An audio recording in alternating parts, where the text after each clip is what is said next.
Hey. Here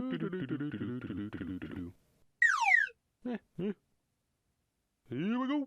Woohoo!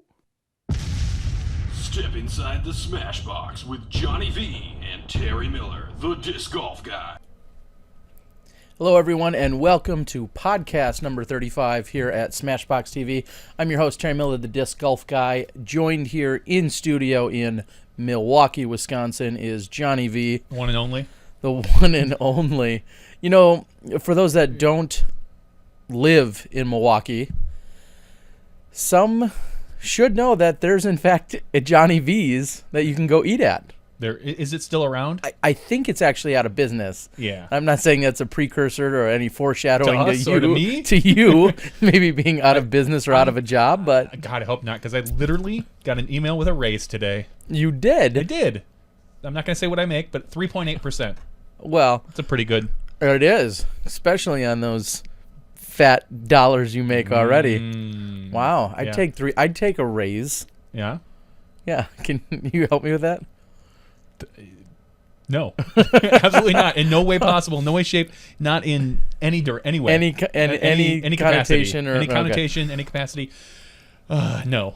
Well, I'd like to get, as Dana Mite Vici puts it, hashtag disc golf rich.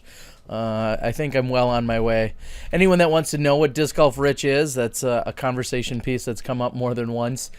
Hitting an ace pool for that like $94. Disc golf rich. Yeah. Winning a C-tier tournament in the Open Division with 13 other pros. Disc taking golf home, rich. Yeah, $268. That's disc golf rich right there. Stuff such as that. That's what we consider disc golf rich. Unfortunately, we don't deal with the, we'll say the numbers that you see in the other sporting worlds. But I don't know. Who did I have I just had a conversation with good old Matt and Jenny Cook this last weekend on my way home from an event, and we talked about some similarities, talking about the growth of disc golf. Brian Graham in the latest PDGA magazine just talked about how it's growing possibly this year faster than any year in the past 20 or 20-some years. I want to say it's 27% growth in a time frame where he saw, the average of 10 to 12 or 18% growth last year. 27% growth. I think there either already has been scheduled 2,300 sanctioned tournaments. Wow. Just every number is just truly astonishing. I think one of them was the PDGA membership has doubled in the last 5 years. That doesn't surprise me. That doesn't even sound right, though. We're over 70,000. Were we only at 35,000 5 years ago? I don't know. Somebody have to check the math. I just make stuff up. Well, no, it makes sense because my son, I'm 14324. He got 43234. Yeah. He's almost 6 years old. He'll be 6 years old in like less than a month. 4-3. So and was that right around the time that was they were right around the time because it was because I requested it special. Yep. And it was that's when they were still doing it was that. right around that area. Okay, well there you go. Yeah, so that's a good bearing. I mean, yeah, pretty amazing, pretty amazing in terms of the growth. And we were comparing it and talking about things. My comparison, and somebody can steal this. My comparison when we talk about disc golf, people that get really into the game, and then people that just continue to play casually and don't have a crossover. Sure. And my comparison is bowling. You bowl. How often?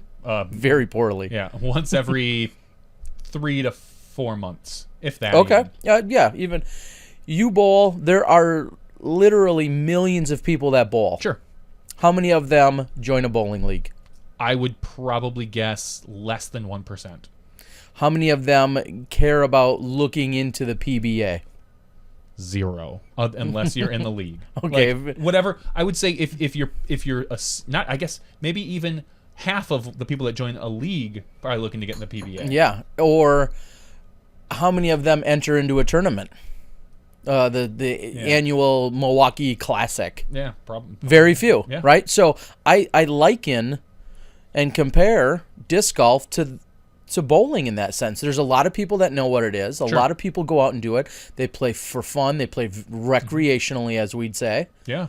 They don't take it very serious. They do it because their other friends are doing it or whatever the reasons, but they do it in a intermittent fashion and really have no interest. They couldn't tell you the top 5 bowlers, not only of all time, but top 5 bowlers right now.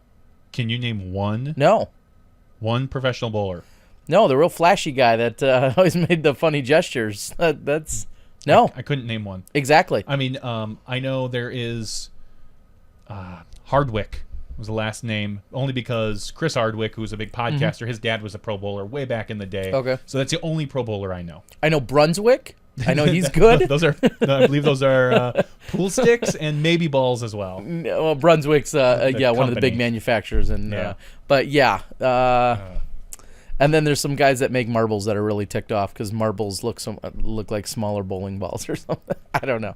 Anyway, so that's my comparison. Is when we talk about it and people say, how do we get more people to know about disc golf? How do we get more people to care? Quite frankly, there's plenty of people that know. There's a little less that care, but I don't think, as far as hashtag grow the sport, it's happening. Yeah, it's just funny that we may never be that mainstream. And even if we are and ever get to the status that bowling did in the 80s, it may fade back out. And there's a phenomenal movie out there called A League of Ordinary Gentlemen. I've referenced it literally dozens of times. In fact, I got the reference and the recommendation from Jay Yeti Redding. And I watched it. And if you want to know about disc golf and if you want to see a little bit of the history and then the prime and then maybe its decline, I think you find a lot of similarities with bowling, or you may find some. Well, obviously we can't predict the future yet, but there's a lot of similarities. Yeah. They were traveling around in RVs. They were a really big deal. They, at one point, were on every single Saturday. Yep. On when ABC, there was 3 channels. The Wide World of Bowling was on, and it was a really big deal. And these guys were pioneers in that sense, but then it eventually faded away. Sure. And they had a rise to that, that primetime status. I don't know if we'll ever get there, but even if we do, there's nothing that's going to say we're going to maintain it. Yeah, poker. Yeah, exactly. Which is we said it. I think we said it last week. I don't know if it's Basshead or Basehead, but he says that anyone in his bowling league that signs up automatically signs up for the PBA. Okay, so that's in a sense in that they're forced to. That's what I would like to know. Probably just like when someone joins an A tier, they're kind of forced, or NT, they're forced to join the PDGA. Yeah, at that point, if you're playing in one of our largest events, exactly. So, very interesting. Anyway, it was a great conversation because I continue to use bowling in that there's a lot of people that know about it. There's a lot of people that do it. However, some people just don't care enough to ever take it seriously or to look further into it and realize, there's a national organization or a worldwide organization for this. And we just may never grow to the numbers that, I don't know, that get us there. So that's an upbeat note. Yeah, I know. Anyway, so we're going to have a great show for you tonight. It might be a little lighter on time than normal, but I don't know if our because I think sometimes our 3 and 4 hour time blocks on the YouTube, I think they scare people away. And I know we're putting in notes that you can go to different sections. Yep, I've been doing that. But when somebody logs in and they're like, oh my God, those guys were on for 3.5 hours last night, rather than like consuming bits and pieces, they just say, I don't want any of it. No, and I can totally understand that because we're a bits and pieces culture. If we really wanted to take this seriously and kind of break it down, we would break it down into like segments after we record, like video segments for YouTube, like just event updates would be one video, and almost put those into a playlist. Yeah, nobody got time for that. Ain't nobody got time for that. All right, and we have reached out to a number of players, and some of the exciting news. Well, we'll get to that in a moment. Never mind. Yep, we got a great group of Smashies out there tuning in. Please go out and share it with everyone, and of course, click on the little gear on the bottom right. We can see the analytics at the end of the show, how people watch the show. Correct. It kind of gives us an idea. It doesn't give us your name or anything like that, but it gives us an idea as to if you watched it in 240 or 360 or 480 or 720. It tells us, and it blows us away every week. All the people that aren't watching it in a higher, and that might be because you're watching it on a phone or or your TV doesn't support 720. You've got like a TV VCR combo that has Yes. YouTube on it. You're dubbing one VHS tape to the other. Yeah, that could be it. That could be while you're busy doing that. But go ahead and click on the gear on the right-hand side and bump up the resolution if you'd like, if you're watching it with a good bandwidth. So we've kind of got a light show tonight, as Yep. we were hinting at. We've got a lot of people traveling. Dana couldn't make it tonight. He just landed in the Portland area and was getting over to his buddies and wasn't sure about signal. So he's traveling. He's a regular contributor, of course. Zoe's traveling. Zoe has been traveling, and then specifically said she's going to be kind of in a remote location in a cabin that's kind of sort of near the actual event taking place. Near Milo. So then it became more of a signal issue. So Zoe, a normal contributor, not available. Yeah, we reached out to AJ, but he was not able to get back to us yet. And we're guessing that he's traveling as more than everybody likely. is. And if you're near the courses coming up this week, where Beaver State is, we already know there's no signal there. Yeah, if you're at Milo or within like 5 miles of it, you got nada. So nothing. Exactly. So, at all. I mean, we did not reach out to Durko or Steve Mills. So I good call. I see him on the board right now. We could have. Yeah, we could have. But go out and share our link and let everyone know that we're live and that we're getting this action going. So we're going to talk a little bit with Paul Ulibarri, who's going to be our featured guest. Yeah. Okay. We're going to talk a little bit with him tonight and his previous event this last weekend. He'll also be able to give us a little preview of what he and others can expect for the Beaver State Fling upcoming this weekend. I'll also briefly touch on some things that took place this last weekend in Illinois. Sure. I was down in the Springfield area for Friday and Saturday, and then on Sunday there was a Ledgestone temporary course preview event that I had helped put on, so that was taking place. So we'll go over those things, and then we'll be talking to some people on the board and go from there. So, like we said, relatively light show here probably tonight. Should we get into some event updates right away? Sure. All right. I'm good with that. Let's do it. Well, the big event this weekend was the U.S. I mean, it was an amateur event, but I would say it's a major, so it's the biggest event that was out there. Absolutely. It was the United States Amateur Disc Golf Championship over in Michigan. Michigan, yes. Playing at the Toboggan course. Mm-hmm.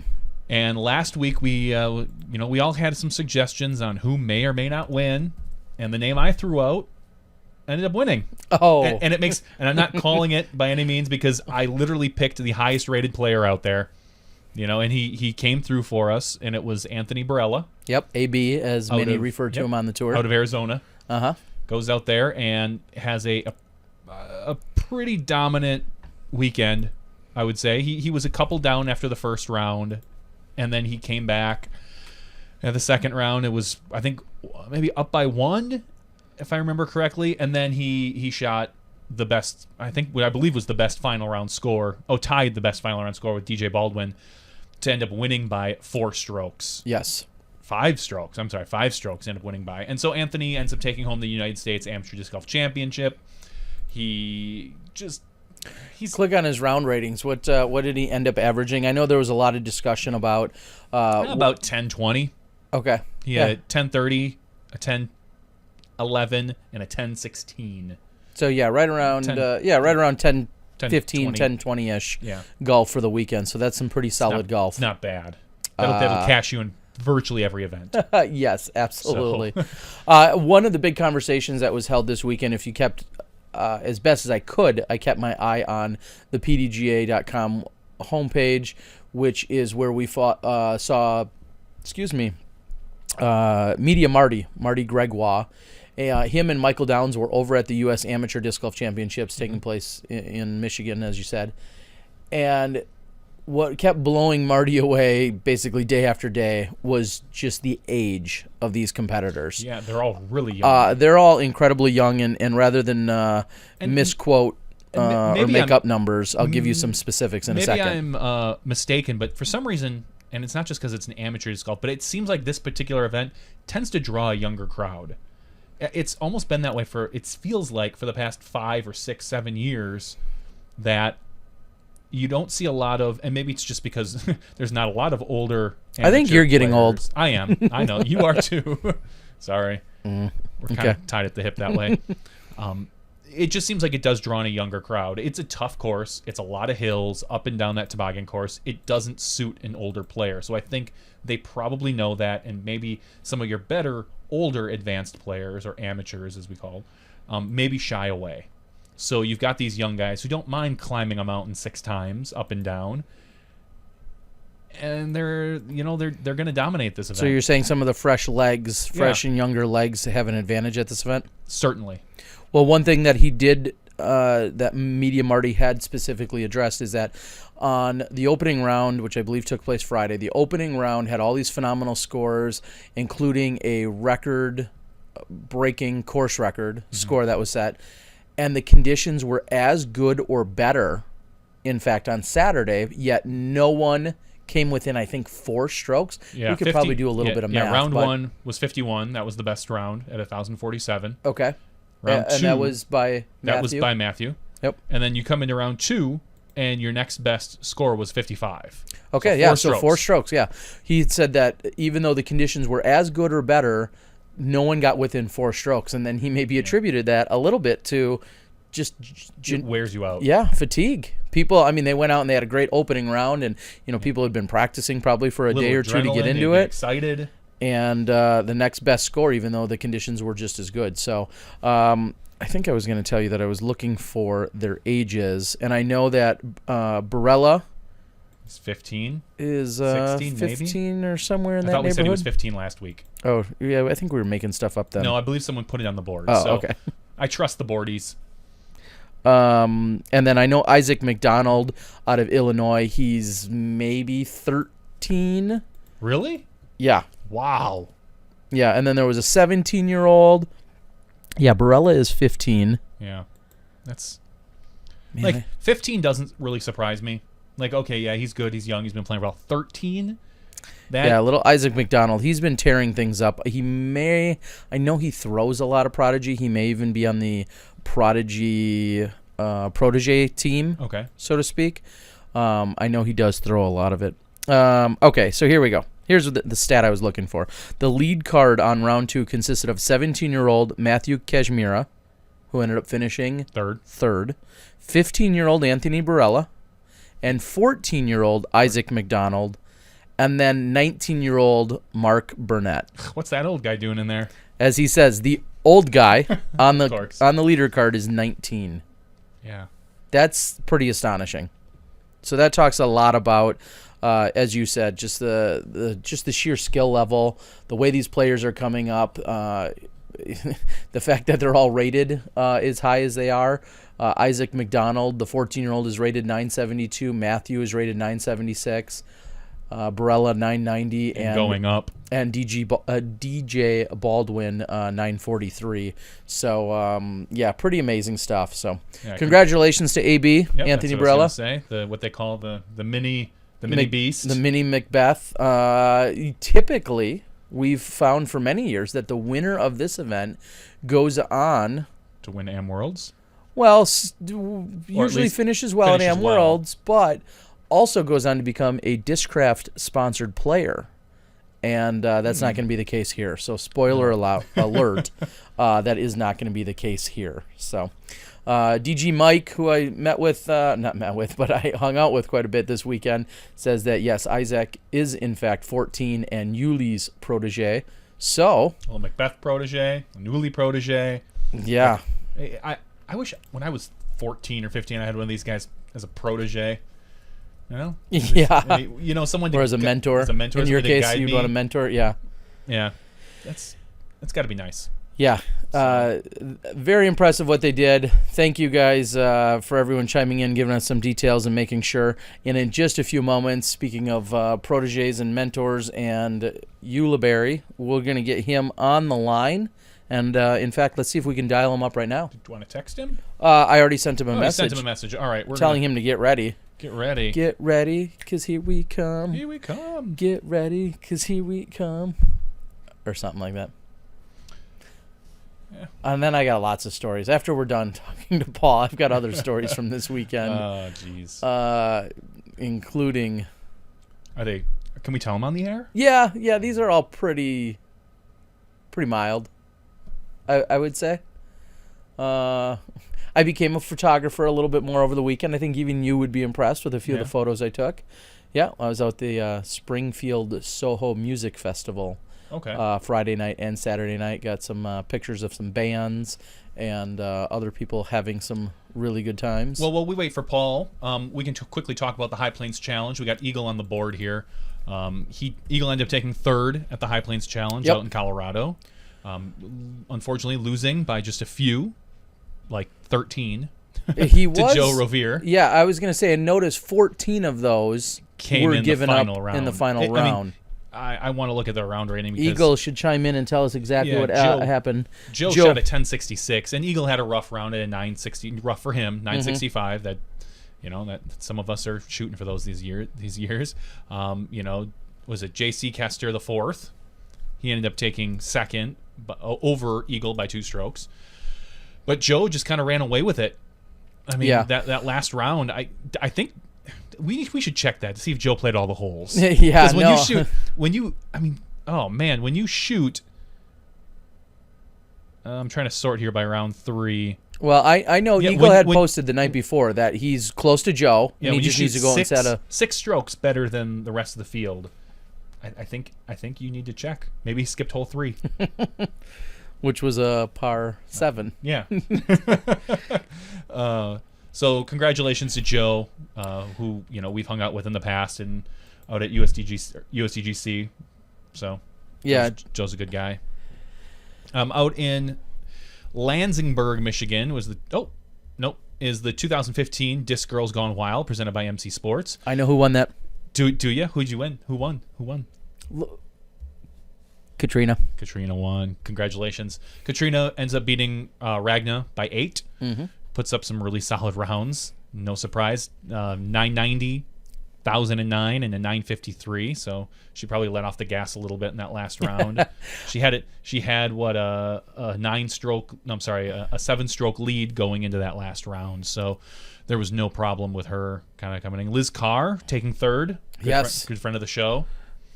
Yes, I believe I saw that Katrina had posted a day or two ago on social media, the Facebook, that she is now, I think, the 3-time Disc Girls Gone Wild champion. So loves playing over in Michigan, and I would too if I won all the time. If you win all the time. Well, that's what you do. You go to Michigan, you go to Coldbrook. So, all right, we're getting Paul here on the line. And we're going to welcome him in just a moment. See if we can get some video from him. I am. Once it stops moving around. There we go. And we have Mr. Paul. How's it going? Hey, what's up, guys? How you doing? We're doing good. How about you? Awesome. We were just talking about you. Well, not him. Well, you and your wife, Katrina. Let's start there. We're going to get into a whole bunch of stuff from you about your weekend. Okay. And Beaver State, but speak a little bit on her behalf. What was the scoop you got from across the country from Katrina? They ran a good tournament in Michigan, and I know that she ended up winning. But they did a lot of extra stuff too. I mean, she ran a clinic. They had a great skins match after the tournament, so that was great to showcase all the women there. I'm not exactly sure how many women they had, but it ended up being a very successful tournament, and she was very happy when I saw her next. Yeah, so many women talk about getting over to that event. That has kind of stood out as one of the premier women's-only tournaments. Right. And you just mentioned some of the things that they did. What keeps her coming back? I mean, we said she likes to win over there, obviously, but what else keeps her coming back to that event? I think that's more of a question for her. Okay. I've never played the event. I actually caddied there last year, and like I said, they had a lot of women at the event. They have a lot of volunteers. It looks like they just have their stuff together. They have added cash. They have I'm not sure how much coverage they actually had at the tournament, but I saw some stuff on Instagram of some of the women's and some of their shots and stuff. So I know there was some coverage. I know the courses are good and solid. All right. Yeah, I don't think we've played in Lanesburg, Michigan. No, I have Sleepy Hollow, I believe, was one of the courses that I saw. Yeah. Was it her final hole of the tournament that she had an ace run that just fell out, or was that just during the final round? I think it was just during the final round. Okay. Nice. Capping it off. All right. Well, let's talk a little bit about you traveling across country. Normally, you two travel together, and this time because she wanted to go there and you wanted to go back to Arizona, obviously your native state. Talk a little bit about what went down for you. Yeah, like you said, she had an all women's event in Michigan, and so I used that as an opportunity to go home and see my family. It's not often that I get to go home to my home state during the year. There's not a lot of big tournaments, and I'm always so busy traveling throughout the United States or Europe or wherever I'm at. And so I used it as an opportunity to go home, and there actually was a really good beach here in Flagstaff where I was born. I got there Tuesday, and I stayed with one of my buddies, and we went traditional golfing for the first 2 days, and then we made it up to Flagstaff. Kind of made a little trip up, playing some ball golf courses, and then practiced for the tournament and played the event. And now you played, how many of these courses were similar to what we saw in, say, the 2003 Pro Worlds or the 2005 Am Worlds? How many of these were the same? Well, I believe in 2005, they had just introduced the course McPherson, and I'm not sure if they used it for the tournament. Okay. But that was one of the courses we used this weekend. And, of course, we used the classic course Thorpe, which I know for a fact that you played those in 2003, 2005. Yep, okay. Yeah, Thorpe had, at the time, I believe, is there a story about it being some kind of burial ground or something of that nature? And then there was also a lot of rocks and I believe some glass out there. Does any of that ring a bell? Hell yeah. Okay. Oh, yeah, it's pretty rugged out there. Yeah, a little bit. I remember Disc getting beat up out at that course for sure. And then not at the NAU course, though. Were you playing out there? No, we didn't play out there. Okay. So now your brother Pete is not the TD of this event, or has he been in the past, or is he just really involved in that scene, or am I making stuff up? No, my brother actually lives in Sholo, Arizona. Okay. In Pine Top. And so he runs multiple events a year up there. Okay. Flagstaff is 2 hours east of Sholo. Okay, so I was just confused about my geography. But your brother did play, and how did he do? Yep. He did good. I mean, he just, last update, he made it over 1,000 rating, which was a big thing for him. And, we were all very proud of him. Our family's super stoked to have 2,000 rated players in the family. I got to play with him 2 times. I got to play with him after the first round, and I got to play with him the final round. And so that was really incredible to be able to see him progress through the years and then finally be able to compete at a high level, I know, like yourself, he's fun-loving, but how much real rivalry is there between the two of you on the course? I mean, when the competitive, juices are flowing. Oh, I mean, we're very competitive, for sure. I think that I might be a little more competitive, but then at the past few tournaments that we've played, at the end, I've had a significant lead over him, and I find myself really rooting for him at the end of the rounds, really wanting to finish well, and he's the only person that I do that for, sure, to where I really feel deep down bad when he misses a shot or something, So I can definitely tell that he's my brother out there, and I don't know, it's really cool to be able to play with him at those tournaments and at a high level for sure.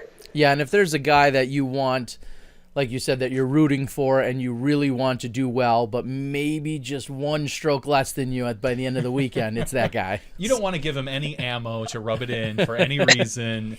Let him stay I've been close. For the past 3 years, I've been dodging bullets with him. So far he's never beat me in a tournament for a complete tournament, but I know it's inevitable. He's really that good, and he's getting better every single day, and I know it's inevitable for him to beat me finally, but I'm going to hold out as long as I can. And what's the age difference between you two, for those that don't know you guys? 10 years. 10 years, okay. Oh, wow.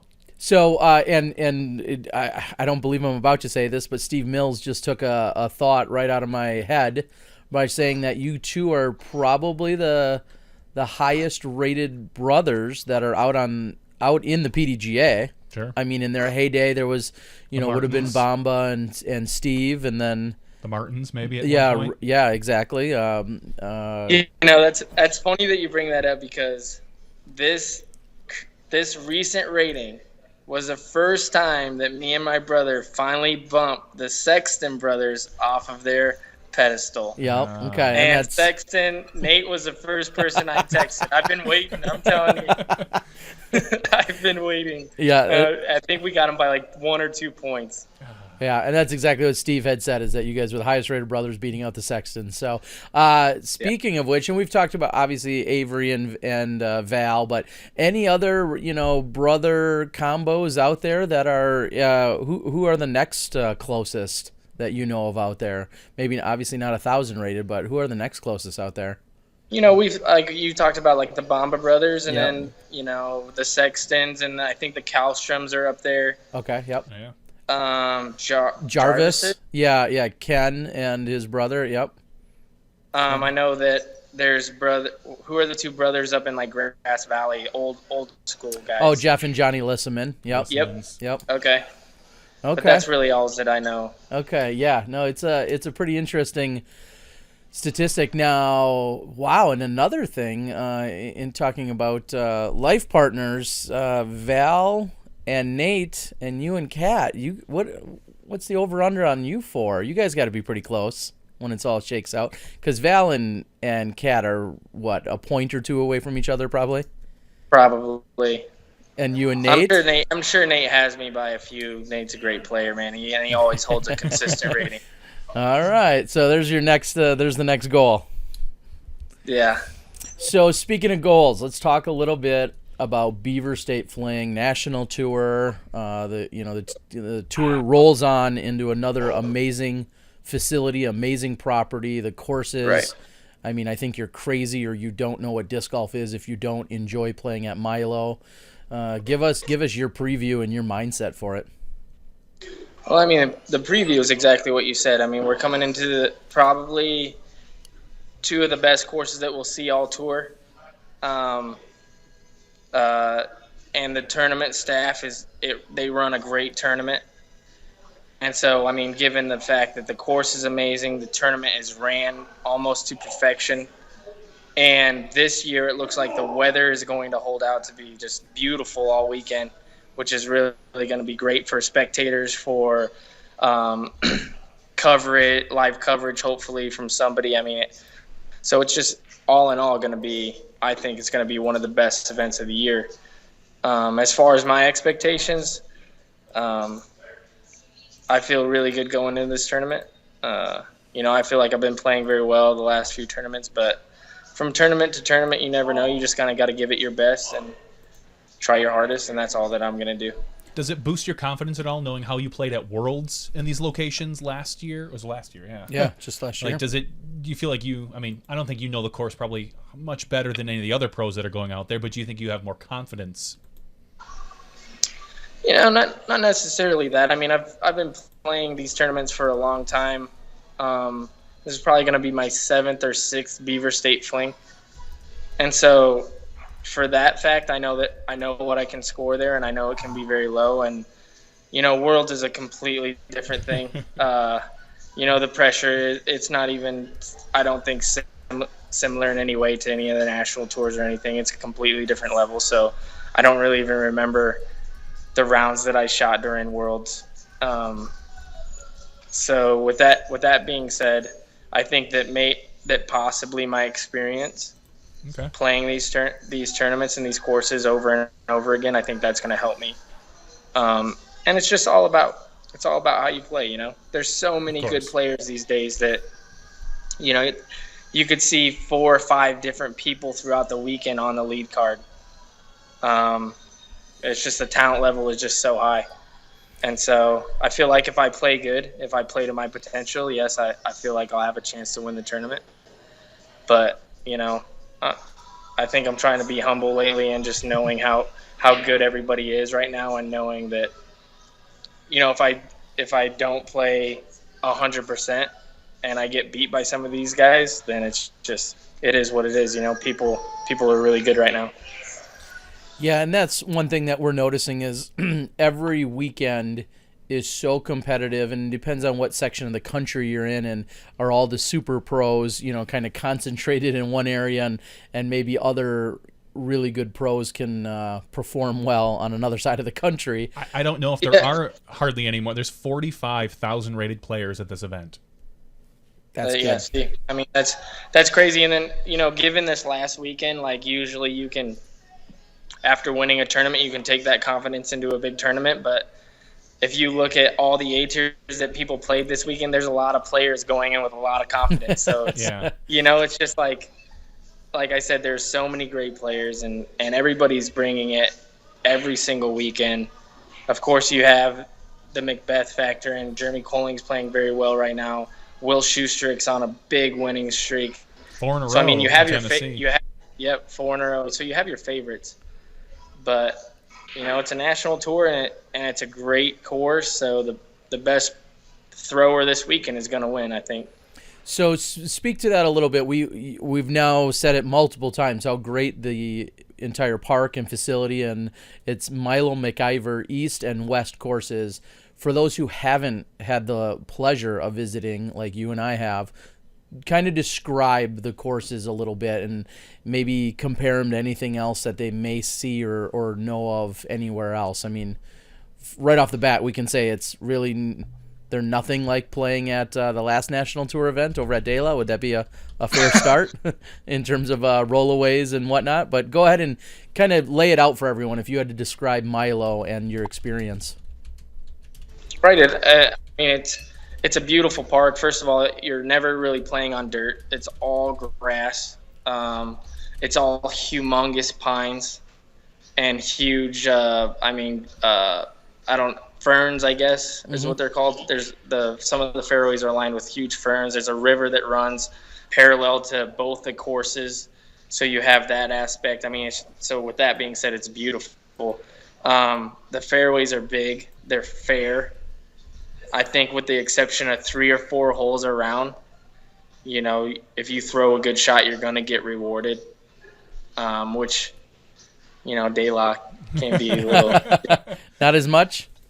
Not as much, but De La's a whole different beast. That's the great thing about disc golf. I mean, you can go from one national tour and it's super tight. You have to land your frisbee super flat and soft, and then you come into a course like this, and I feel like the Beaver's more of a power course than anything.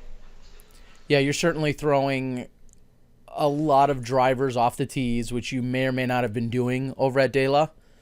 Right, and you're not really worried about the roll away. Your putts are normally on flat ground for the most part. I can think of a couple greens that are pretty tricky, but nothing. You're not going to get an unplayable lie after a missed 20-footer.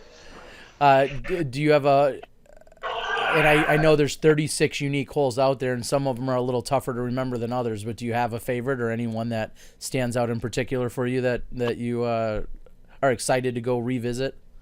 Yeah, I like hole 1 at West Course. I think that's a great starting hole. I don't know if it's sometimes it's par 5, sometimes it's a par 4, depending on what the tournament decides that day. But I like that one, and I think it's hole 11 at West Course too that I really enjoy. It's like 420 feet straight ahead of you, rough right, rough left, and it's on like a little rock formation. I really like that hole. And then East Course, you have, what is it called? The Genius Hole? The Genius Hole, yep. Yes. Which is always fun to play. And then you have the big par 5 on East that I really think is a great hole. So. Yeah, and do you know the story behind the Genius Hole? I maybe we can compare to what I learned, what it really is and what it means. Did you? No, I do not. I think I asked during Worlds while I was competing on it, and they had designed that hole. And now that I'm put myself on the spot, I got to remember. But what is it, Terry? Come on, Terry. I think they designed the hole, and then they weren't up quite as high as where the tee is, and someone had suggested, let's go up there and throw from up there, and they're like, oh, that's genius. And like, look how gorgeous the hole really then turned out to be, because as Paul just said, it's absolutely beautiful and iconic and signature in every way. You're throwing from this elevated tee area down to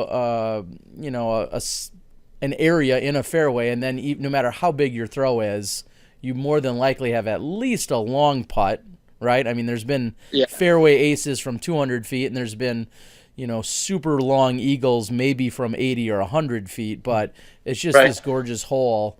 And I believe that was the story that I heard as to why it's called the genius hole. Like, they went up there and like, oh yeah, this is genius. This is just like, it's a no-brainer. We need the tee to be here. Right. Yeah, I guess that makes sense.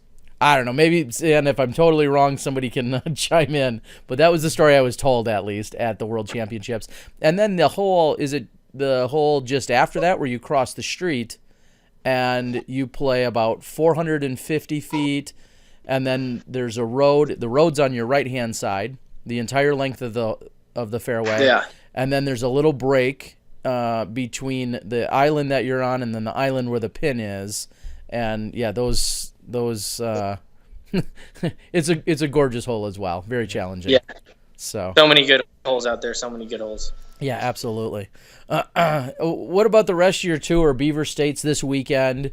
A lot of people are going overseas, for the various, I think there's 2 majors back-to-back or 2 A-tiers back-to-back. What are some of your plans? Are you part of that, or are you going to be staying stateside? Well, after Beaver State, I'm flying back to Michigan, and I'm lucky enough to be in my best friend Steve Mills' wedding. Mm-hmm. So he's getting married in 1 week. Wait, Steve Mills is getting married? Are we breaking news on SmashBoxx here? Oh, God. Come on, Steve. Okay, Steve Mills. All right. Steve Mills, is he not a previous U.S. amateur champion as well? Is he? To bring this full circle? Really? All right. Just thought I'd throw that out there. Go on. So you're going to be standing up in his wedding? Yes. I'll be standing up in his wedding, and then the next weekend after that is Vibram. Okay. So we'll be traveling up to Vibram playing that national tour.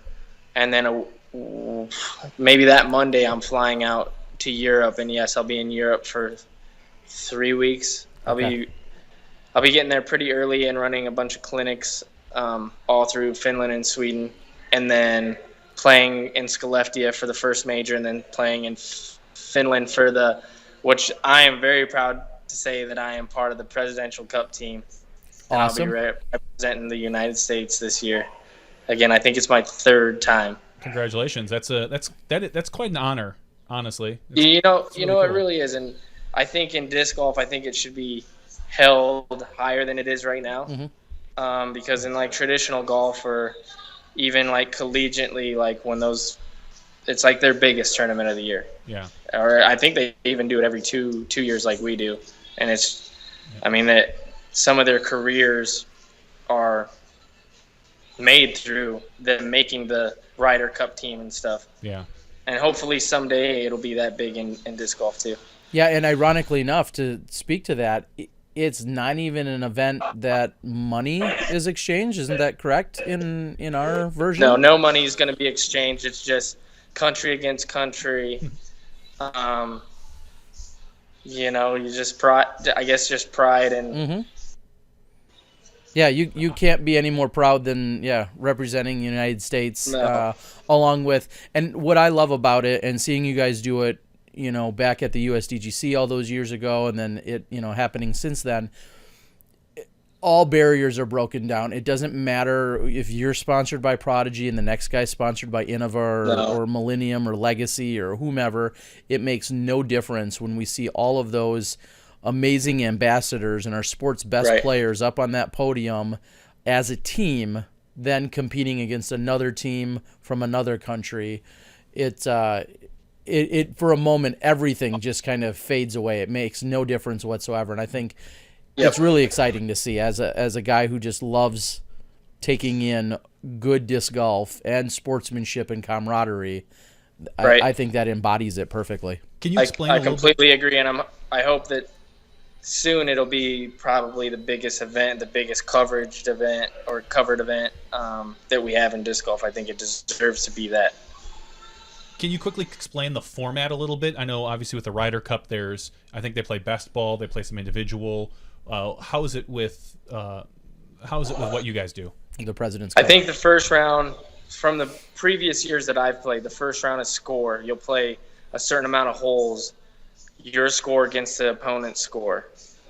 And then the next round, you'll do a match play format to where, hole for hole, best score wins.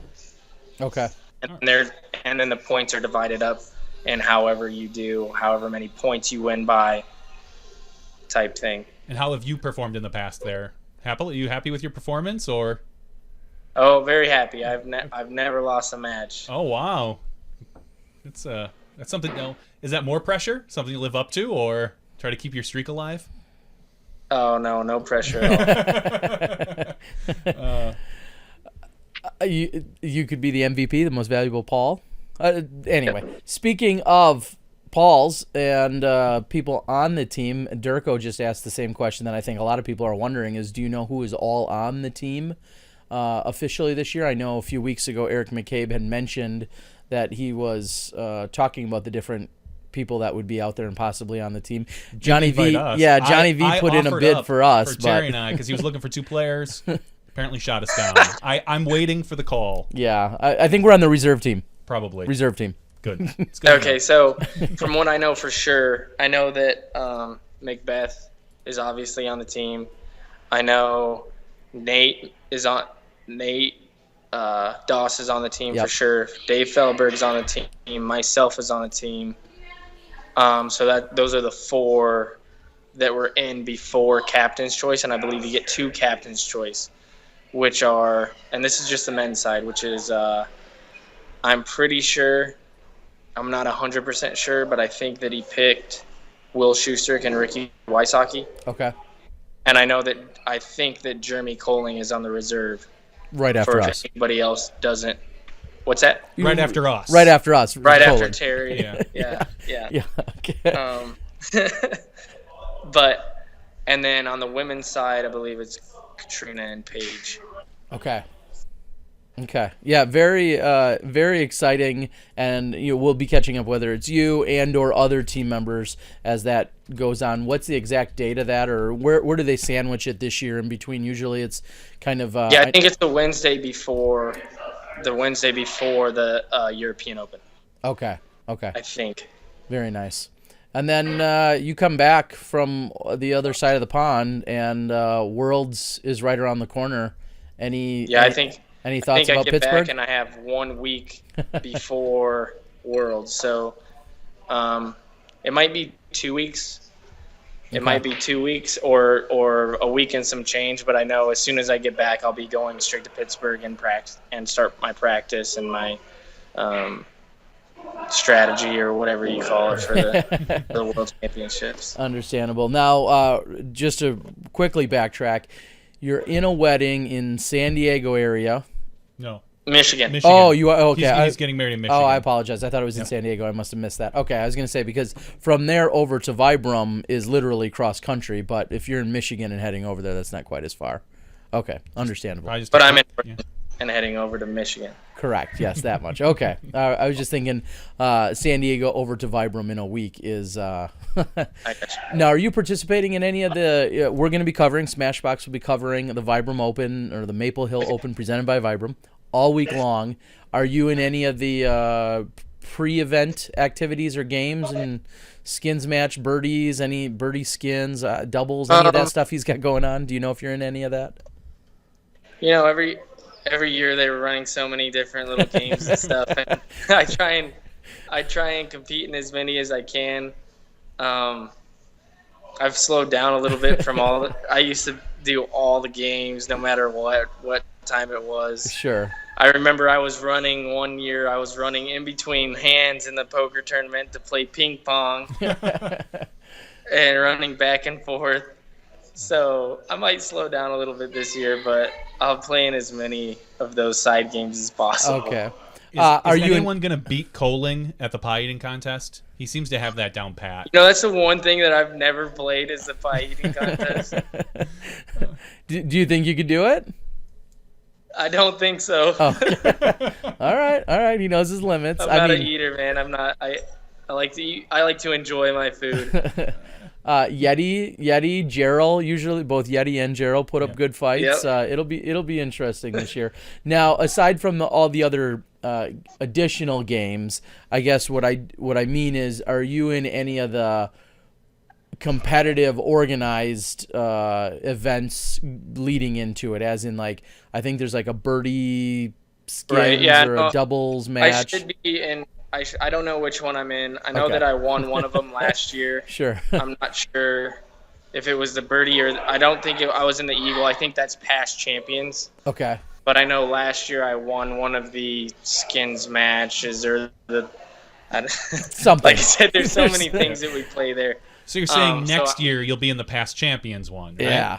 You know, that's the goal. Yep. Every year, that's the goal. And it's I'm gonna steal the obvious ones away from you. We're gonna set aside the World Championships and we're gonna set aside the USDGC. Outside of those two tournaments, what do you feel is like the next big tournament that you want to adorn a first place trophy on your mantle? You know, outside of those two. I think I know. Yeah, you know, the Memorial is definitely top on my lips. It's, you know, my hometown, and it would just be a dream. I think even more than the USCGC, more than the World, just to do it in my home state. And, you know, sometimes it just gives me shivers to even think about it, and maybe I just need to maybe calm down a little bit. Is there a hometown curse? Because we Nate can't take home the Masters. Paul hasn't taken down Memorial yet. Yeah, any thoughts on that? Is there additional pressure or a curse, you know, even to go that far? Is there any of that plays in maybe in some hometown when people talk about hometown play? No, I don't think it's necessarily a curse, no, but it's definitely harder, I feel like, to win in your hometown. You know, you guys have even all done it. You go to your home course for your your local tournament, whatever it is, and you've played the holes 1,000 times and you have such high expectations, and as soon as you mess up, you know how good you could possibly do, and all that stuff, you know, goes in hand. But no, I think I'll get it. Okay. Yeah, I'm confident that I will win the Memorial one of these years for sure. What if your brother wins it before you? Then how would you feel? I'd feel great for him. Yeah. Okay. But that won't happen. Okay. Wait, did he? No, I'm sorry. For some reason I thought maybe he won in advance, but I think the year that he finished really well a couple of years ago, I think right behind Askren. That might have been because I think we were covering it. I think I was helping Disc Golf Planet at the time. I believe maybe he finished second or third right behind Askren. Does that sound about right, Paul? You know, I'm not sure. I'm not sure if he ever really competed high in the Memorial.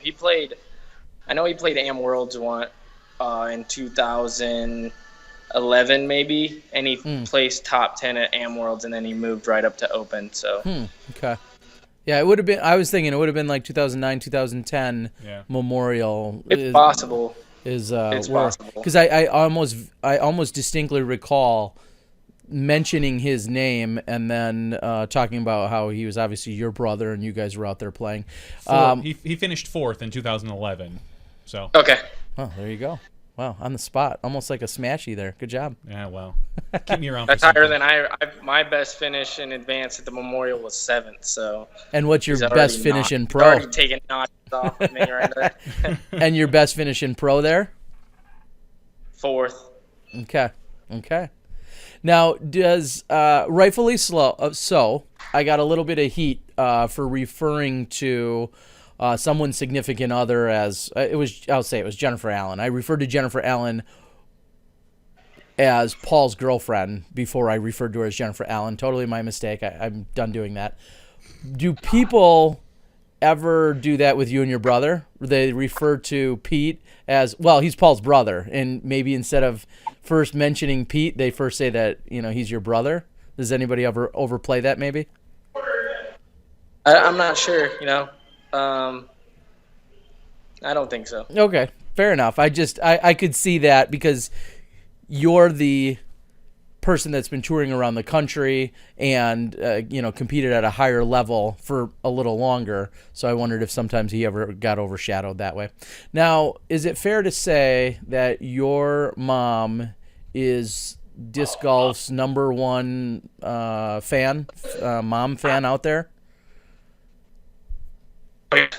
There's nobody that's even close. My mother is on it. She is on it every single time. Every tournament that I play, sometimes I don't even know the tournament I'm playing, and then I look on Facebook, and my mom has a picture posted with what day I'm playing, when I'm teeing off, good luck, hearts, kisses, whatever she puts on there.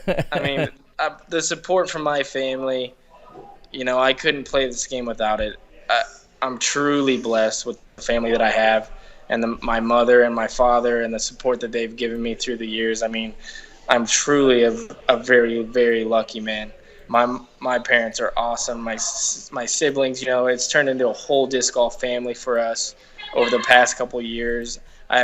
This last weekend, I went to Flagstaff and I saw my grandparents. My grandpa, 79, just beat cancer. Awesome. And I got to see him for the first time walking out of the hospital. At the beginning of the year, I went to see him, and he was in the hospital, and he didn't think he was going to make it, and he pulled through. I got a cool story. I first found out that he had cancer when I was at the Charlie Vettner Open. I ended up winning the tournament, and then at the end of the year, I got to come home, and he was pretty much on his deathbed. He had cancer, he had pneumonia to boot, and when you're that age, the pneumonia itself will pretty much take you. Mm-hmm. He had a stomach virus to top it off, and so I was pretty much thought that I was seeing him for the last time. And I had my trophy with me, and it just happened to be a Louisville Slugger mini bat, and I gave it to him, and I said, you're gonna beat this cancer, and this will help you. When I found out that you had cancer, I won this tournament, so I gave that to him. And he sent me a picture a couple weeks ago before I went and saw him this week with him with the bat saying that he beat cancer. And so, that's just part of it. Somehow disc golf helped my grandpa beat cancer in a way. At least I like to think that. And my whole family coming together, over the last few years, supporting me, supporting my brother now. My mother flies to the big tournaments. She's always there. It's like I said, I couldn't be luckier. I'm very blessed. No, it's awesome to always see, because I always see your mother's posts out there on Facebook, like you said, talking about, Paul's in this city at this tournament and Pete's playing in this, and, and she's always giving the score updates and the words of encouragement, and it's awesome to see. And she's been a huge supporter of SmashBoxx and the things that we've done there, and the video blogs as well as the live stuff. And she's going to be mad that I didn't tell her about this one. I'll tell you that. I snuck this one in, though. I snuck it in. Well, that was partially my fault. I hit you up a little bit late, but the good thing is it's all recorded, so she'll be able to go out and watch all of it. So it'll be posted within 10 minutes. Yeah, absolutely. And let me reiterate, I know Mills chimed in, let me reiterate, there was no disrespect toward your brother, any of his play or anything of that nature. I just wanted to clarify that. No, I was going to ask if there's any plans for Pete to join you on tour or do his own tour. Yeah, he wants to come out to the USDGC and qualify for that event. He doesn't play enough big events to qualify, which I know that if he did, he would qualify for the USDGC. He's that good. And I know that he's going to come out and try to do the Monday qualifier, and if he can't qualify, he'll caddy for me. So I won't have a caddy if anybody else out there wants to. There you go. Because I do truly believe he'll qualify for the event. Absolutely. And while we're at it and we've talked about him so much, I also want to thank him again. He was one of the gentlemen that helped with our SmashBoxx production memorial at the coverage. memorial this year. Some of the drone, he gave us tons of insight about drones and how they work and what he does with them. A year ago, and then this year he helped provide a little bit of preview drone coverage as well. So another thanks to him for that, because I know he's really passionate and knowledgeable, which is what we need. We may have all the passion we want, but he's got the knowledge, and he was so helpful with that. So obviously, huge thanks to him for that. All right, Paul, is there anything else you want to start wrapping up with? I mean, we know you've got sponsors and supporters. We just talked about your mom and your family, but any other sponsors and supporters that you want to thank or talk about? Just support Prodigy, support Crush Clothes, Do Squad, support SmashBoxxTV, support the PDGA, just help grow the sport, and I appreciate everybody who tuned in, and I truly love you guys. All right. Well, thank you so much, Thanks Paul. a lot, Paul. We appreciate it. All right, have a good night. See you guys. See ya. And there you have it. Paul Ulibarri, you almost have to slap a smile off that guy's face. He's always grinning, always joking around, always having a good time. I know he gives me a hard time every once in a while, and deservedly so, because I give him a hard time. And it's a mutual thing, that's for sure. And it's a lot of fun. So thanks so much again to Paul for joining us. I know in the upcoming weeks we are going to reach out again to Anthony Barella. I did, in fact, reach out to him shortly after he had won. I congratulated him first and foremost, asked if he was interested in joining the show. I believe he actually had a funeral for his grandfather, so he wasn't able to join us tonight, but we certainly want to get him on the show. It's just a precursor. We're going to see a ton of him in the upcoming years. Yeah, there's no doubt about that. We're in no hurry to get him. He'll have his opportunities. Yeah, we know that he will continue. Is he your hands-on favorite for Am Worlds? Am Worlds is tough because it brings in usually a few more people than the amateur championships. So I don't think that I would be genius by calling it right now, saying that he could win Am Worlds, but the US Am Championships definitely gives you an insight into not only your abilities but also your mental game. Sure. And when it comes to being on a challenging and demanding course, now it's just one, but very challenging and demanding, it definitely does give you some precursor. Yeah, it absolutely does. So I'll say he's in the top 4 for sure. How's that?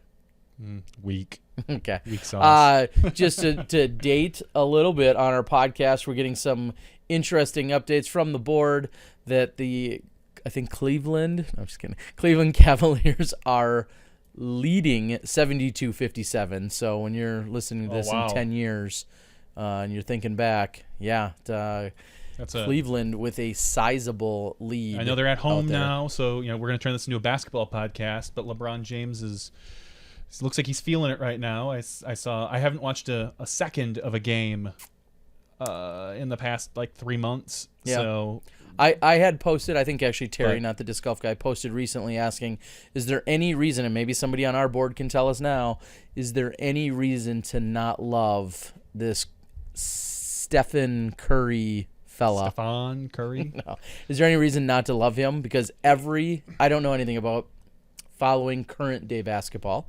I'm still kind of a Jordan Pippen fan from the late 80s. Steve Kerr from the line. Exactly, early 90s, whatever. But it seems like this Curry guy is just insane, and I don't know what there isn't to love about watching him. He's an exciting player to watch. That's for sure. Anyway, so if somebody's got a reason to dislike him other than he's playing against your team, I'd love to hear it, because it sounds like he's a stand-up gentleman on and off the course, which is pretty cool. Yeah, for what we know so far. Oh yeah, that's true. I suppose. A couple quick follow-ups here now that thank Paul, but Fort Stella Coombe, we had his first A-tier win of the year. Nate Sexton pulls one off there, gets his victory over David Feldberg and Wysocki. So no slouch of a field there, that's for sure. Absolutely not. And immediately when I saw Paul Macbeth had posted saying congrats to Nate Sexton for winning and congrats to Anthony Barella for winning, immediately I thought, did Nate beat Paul at that tournament? But that wasn't the case. Nope. I did a little bit of digging around. I'm pretty certain Paul just took the weekend off. Yeah. I mean, I think he's traveling. I think he's back in Oklahoma. I think he was doing some of the McBeast challenges. Exactly. But and kind of maybe staying close to home before going out for Beaver State and going to play out there. So more or less taking the weekend off, and when I had spoke to him earlier, What gives him the right? Yeah, when I spoke to him late last year, he had even said he's like, I'm not gonna play every weekend. I'm not gonna play every single tournament. I think he's a little bit more picky and choosy. There's certain events and titles he wants to go out and concentrate on, and so he took a weekend off, which is good for him. I know he was still busy doing other things and had a really good time and was hanging out with other golfers. But in terms of competitive play, got to do that every once in a while. I wish I would have taken the weekend off, but I didn't. You didn't. And then finally, we'll get to our last event, the Zootown Open out in Missoula, Montana. Nico Lacastro takes first place there over Christian Dietrich, which is a name you don't hear very often up at the top much anymore. Simply because he doesn't play in a lot of big events. Exactly. Yeah. I mean, clearly he still has some game. Nico took it by 6 strokes for $1,000 over Christian, Kale, Drew Gibson, Pretty Boy. We got Paul Oman out there. Our good friend AJ Risley in the cash. Yeah, he did. Good to see. The disc golf boy. Yep. That a boy. And on the open women's side, Sarah Holcomb it looked like she took down a win, along with second place, Jessica Weiss. Third place, Paige Pierce. Yeah, Paige. Kind of surprising. That's the only reason, I bring up the women because it's good to talk about them. Our very own Zoe takes bottom cash, $80. Mm-hmm. But congratulations to Sarah. Yeah. Sarah Holcomb, who's traveling with Zoe, on getting that win. She hasn't had a lot of big wins this year. She's been always up there, but hasn't been able to solidify that, and she's got that this week. So congratulations to her. It's a good ego boost going into Beaver State Fling. Absolutely. As Paul had discussed earlier, there's a lot of big events and a lot of people that had won and carrying some of that momentum in never hurts. Ironically enough, we also saw speaking of big wins, I guess I should say. Yeah, it doesn't come. He continues to dominate within a different division than where he originally planned. Yep, and it doesn't get much bigger of a win than this. 23 strokes. Scott Stokely. Scott Stokely in the Masters field. I think he's kind of found his sweet spot. Yeah. I don't think, short of maybe Worlds, and even then I think that would be silly. Yeah. I don't think you'll see him step too much into the open field unless for some reason he starts. He's getting his scores up there consistently, but he's still dropping the occasional sub 1,000 rated round. He dropped 1,030, and his personal best, I think, was 1,058, is what I saw on Facebook. One of them posted, one of the blue-haired duo. So he dropped 1,058 and took home $550. Yeah, very impressive. Scott Stokely, another win in the Masters field. Yep. Like you said, we think he has really found his spot as to where he belongs at the moment. Yep. And I don't think you're going to... I actually, we could probably do a little research and find out if he's even registered for Worlds, but whether he's playing Masters at Beaver State. Okay. So and that might have been just... And I know you just signed up a while ago for Beaver State, so that might have been particularly just to get into the event. Sure. At his rating. So, but I can click on him and find out if he's scheduled for Worlds. PDGA Pro World. Let's see. Control F. That's my tip of the night. Is it? Yep. If you hold down the Control button and then hit the letter F as in finger. Or find. Or find, but finger. Then. Or Fort Stellacum. Yes. So he is playing Worlds and he is playing Masters at Worlds. So there it is. That's going to be, I think that'll be a real interesting field to watch. That's kind of like throwback to 98. Because you got Barry and Kenny and Stokely, Mosier, Cam Todd, Phil Arthur. Yeah, I mean Yeti he wasn't around back then, but he's kind of he's pulling it up. So Brian McRae coming up, George Smith. Yeah, so it's as it should be, as you would guess. It's a throwback to 1998 in the Masters field. So yeah, very interesting. That's going to be a real fun division to watch at Worlds. That's for sure. Probably not as much fun as the Open men, but definitely a couple storylines there. Yeah. I am going to briefly go over a couple of things that I experienced and some of the fun that I had this weekend. On late Thursday night, early Friday, I started my travels down to Springfield, Illinois, the capital, and got together with Miles Parkhill of Paragon Disc Golf, who's a huge supporter and friend of the show, of everything that we do on SmashBoxx. And he was hosting the Soho Open, and for those that have yet to get there, it's actually a Soho weekend and music festival, and then part of that is that they have the disc golf tournaments going on, in this case just on Saturday. There was also I believe a 5K run. I missed it because I was playing, unfortunately. I was going to try and do that one. But there was a 5K run, and then at each night, Friday and Saturday night, and I think even into Sunday or Sunday afternoon, there's a music festival that takes over, multiple city blocks downtown in Springfield. So very cool. I was down there last year. There was a really solid field of open golfers that competed last year. This year, not as quite as competitive, but still a lot of great golf. And we had played over at the it's the Washington Park, and then we played over at Douglas, I think, were the two courses that we played. Okay. And really good time. Got to play with DG Mike, and you're going to see a new release come out from him. I know he already hashtagged it on the board. Yeah, I know he's working his newfound single life and his Tinder world, so there's going to be a hashtag swipe right for DG Mike. If you're not part of Tinder, then you're going to miss that reference. So did you swipe right for him? Of course. Okay. I love me some DG Mike. Well, who doesn't? I got to play with him. I got to play with Dana Vici the first round. I got to play with Nate Heinold, your Ledgestone TD. And I also got to play with our PDGA Women's Rookie of the Year and huge smashy Rebecca Kersey. Who's I believe, on the board She's even. She's on the board. She's been on there since the beginning, knowing that you were going to talk about her. No, but it was a lot of fun. I got to play with Rebecca. Unfortunately, there wasn't any open women's field except for her. But so she got mixed in with the open men, and somehow she got on our card. I can't think of a better card to get on. I mean, because you guys are all friendly with each other, so it had to be more of a light round than what you could run into, and it's a smaller event, so I don't think you're going to see any real uproars in general, at least not for the play. I heard a little bit for the rules. There were some ruling issues there. But, that's another story. But other than that, I mean, I can't imagine a more fun group to get in. No, it was a lot of fun. I may or may not have had some input as to how that group got assembled, but it was a lot of fun.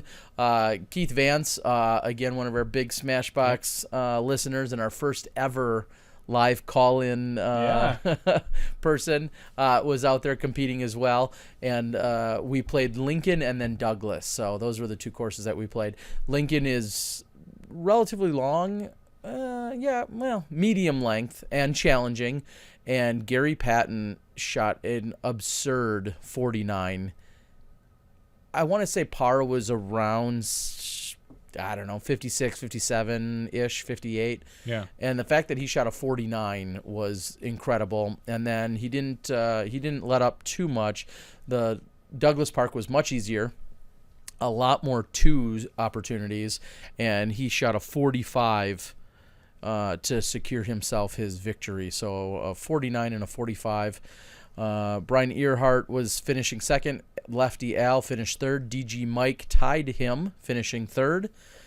Nate Heinold, who had a little friendly competition with me during that second round. We pushed during the second round. Unfortunately, he got me during that first round.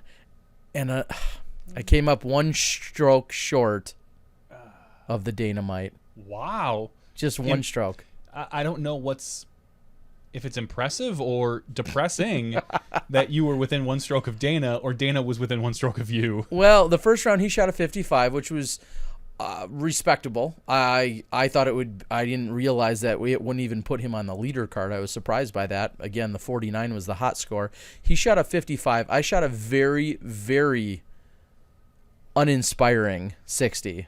Okay. And I wasn't totally into it. I was just out there. I was doing some recording, which is no excuse, but I was recording and just whatever. I wasn't that into it. And as they say, I'm just not that into you. Lincoln Park. But I shot a 60. I was 5 off of Dana. Second round, I shot a 43 at this other much easier course. I shot an 11 under with a bogey. And Your style of course? Yeah. Short. I mean, not it necessarily was tighter, shorter. but shorter. Yeah, it was shorter and a little bit more accuracy based. Yeah, which is where you, as we said it last week, that's where you tend to excel. Yeah, so because you don't have to rely on power. Yeah, and I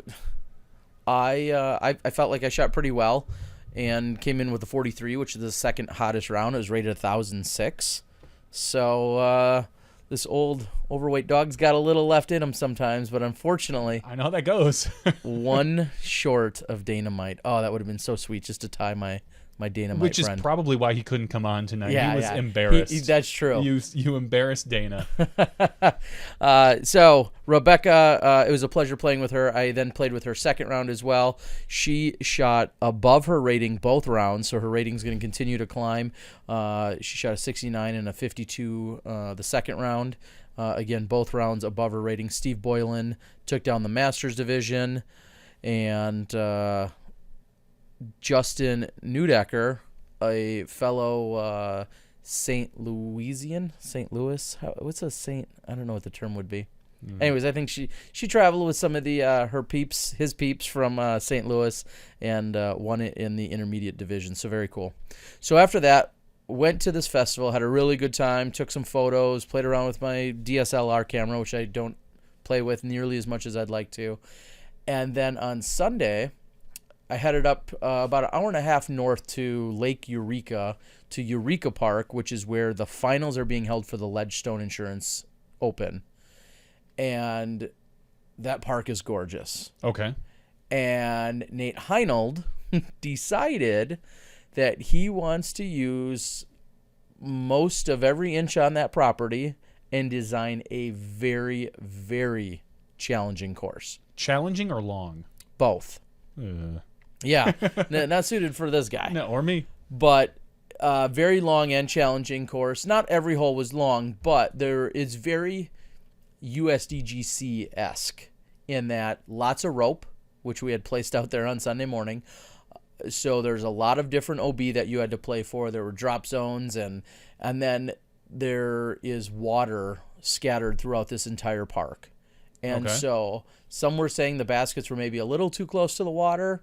Some were saying they could be moved, they were just at the right distance. But unfortunately, the water that came down in from the sky as well. Yeah. And we had to have a rain delay at one point. Yeah, it was just coming down. There was torrential downpours. Flooding, I heard. Yeah, that created some flooding actually there. So they were playing one round. 9 of the holes were used from the original course, and then 18 temporary holes. So it was a 27-hole, one round, C-tier layout. And it wasn't a lot of fun for a lot of people. Just because of the weather. Only because of the weather.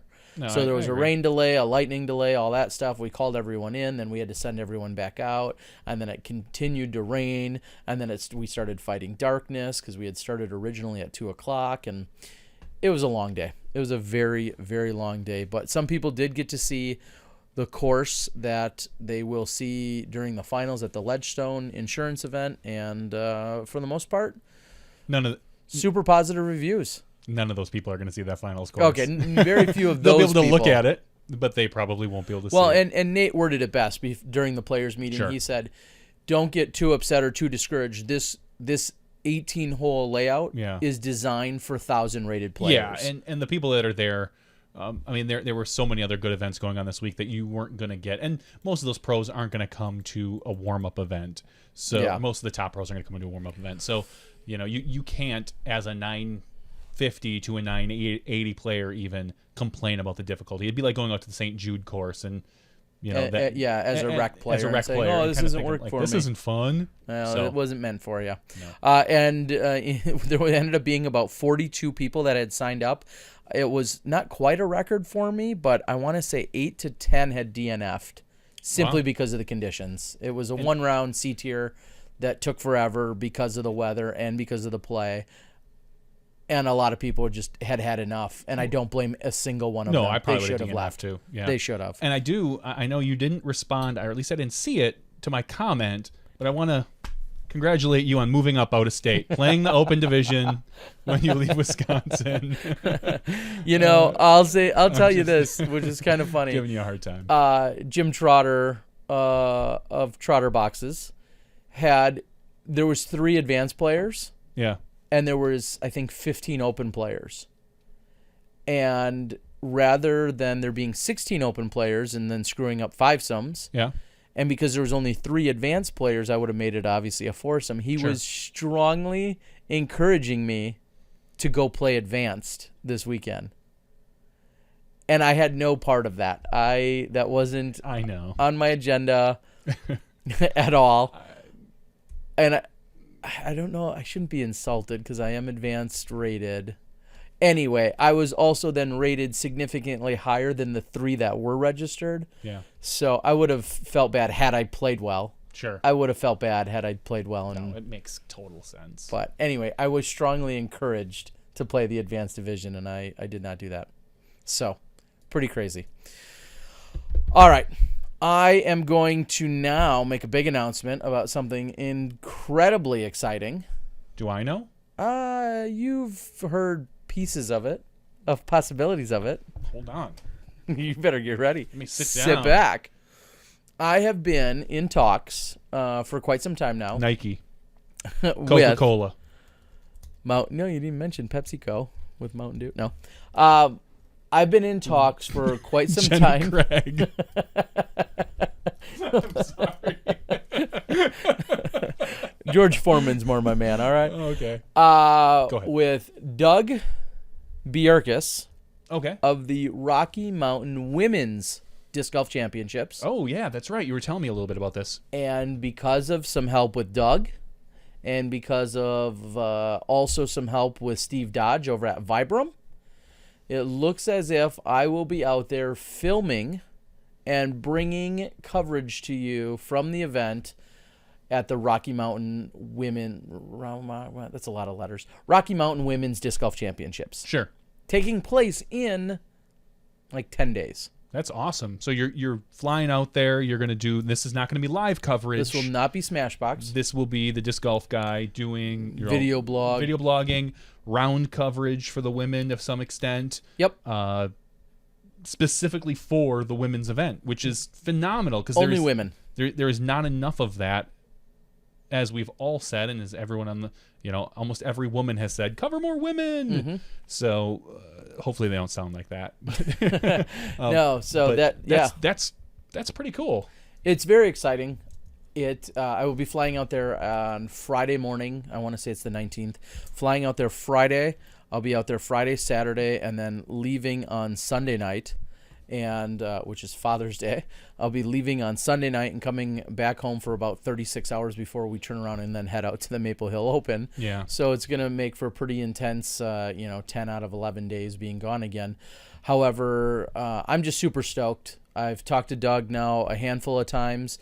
I know that, for instance, Dynamic Disc and Cool Daddy Slick Breeze, Bobby Brown, they're going to be out there doing some, I won't call it coverage. They're going to be doing some different specific pieces that highlight, portions of the event, but not necessarily focusing on the play. Okay. So right now my plan is, I'll say random highlight coverage during the first round. I want to kind of move around, get a bunch of different divisions, a bunch of different shots from different players of all different skill levels and divisions.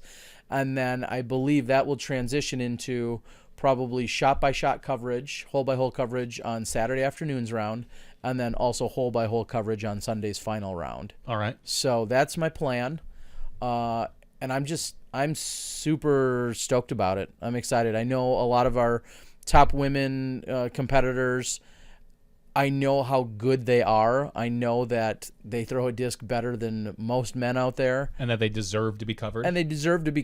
And it's really exciting. I have to thank, first and foremost, Steve Dodge. He was one of the few companies, I'll say, that stepped up immediately when I had kind of thrown the idea against the wall. He had stepped up and said that he's very interested in helping support that. So Vibram will be one of the supporting people from my video blogs for that week.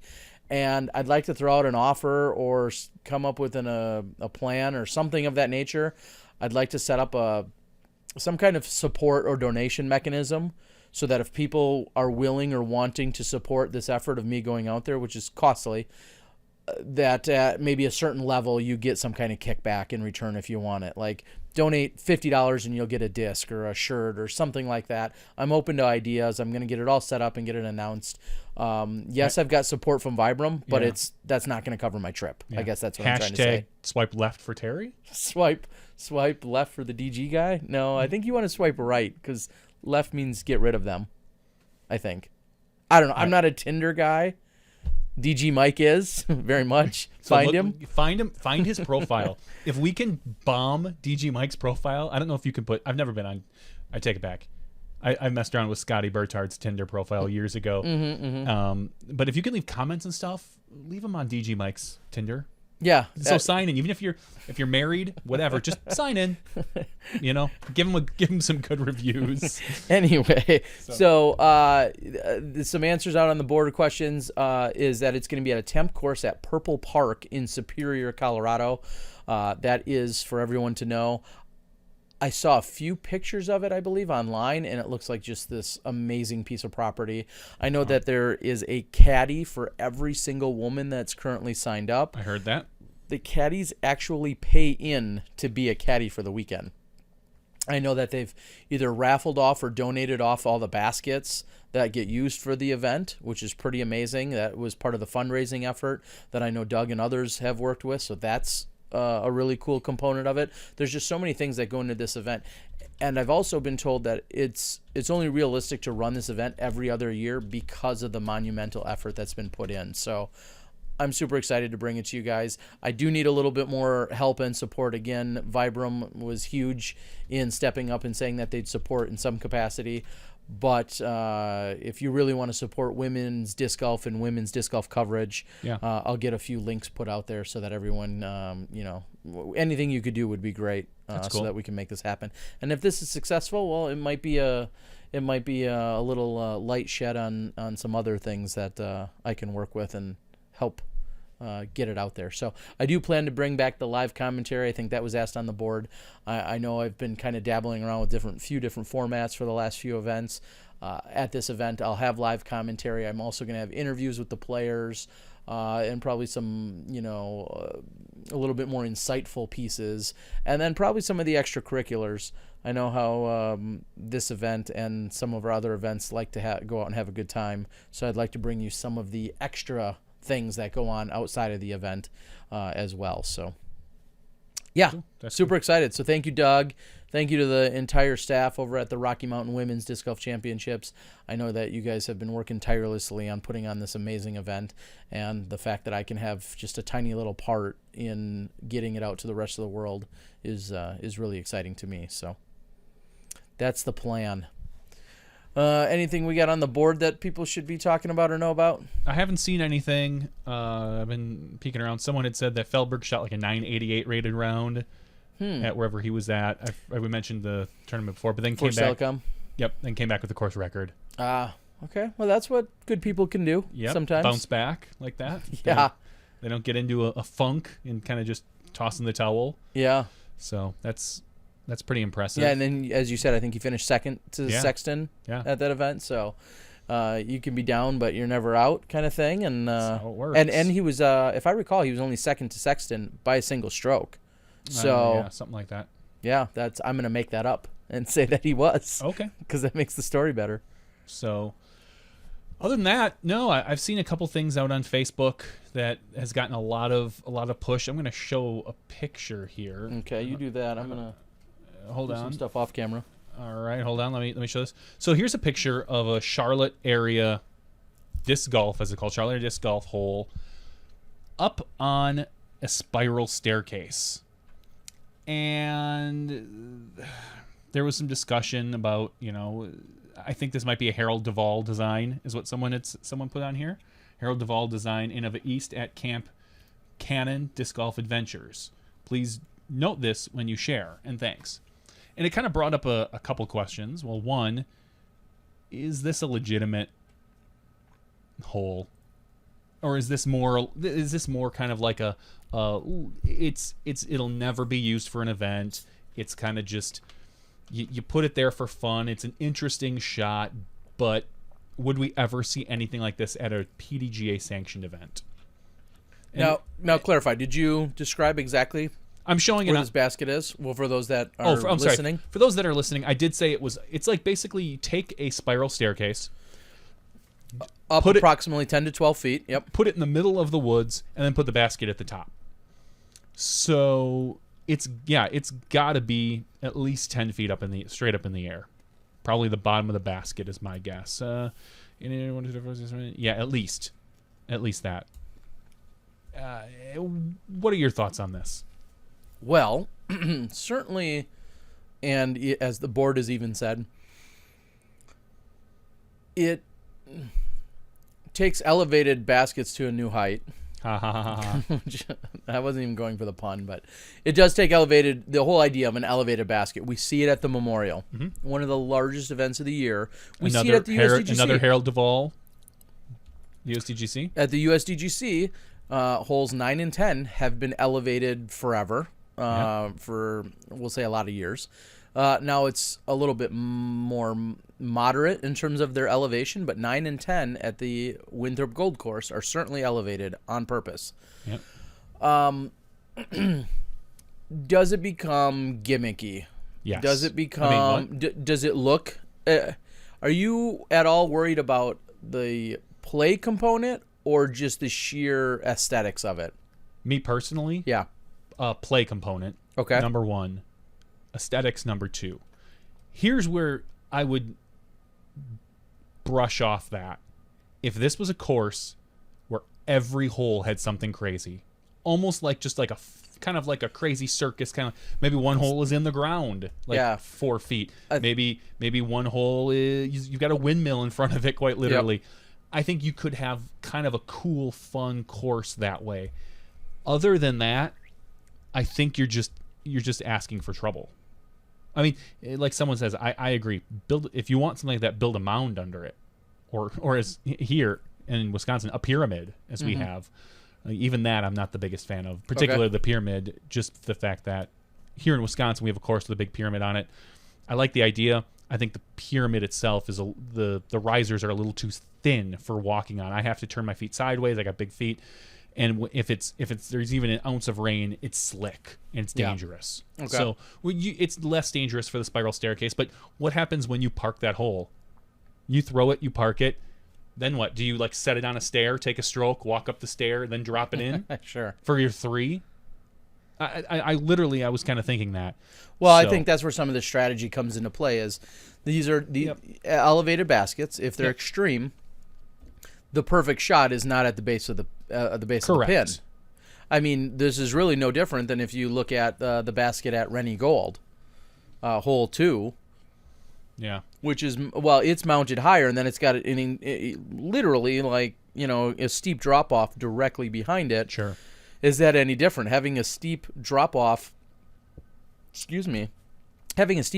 directly behind the basket, and maybe you're not even going as far as mounting it on top of something higher, but it just happens to be an unnatural, ravine or ditch or, hole behind it. Yeah, I mean... And this brought up, this kind of led to another question and an issue that I saw, which was this shot. As we all know, going through the side of the basket, no good. That's not disputed here.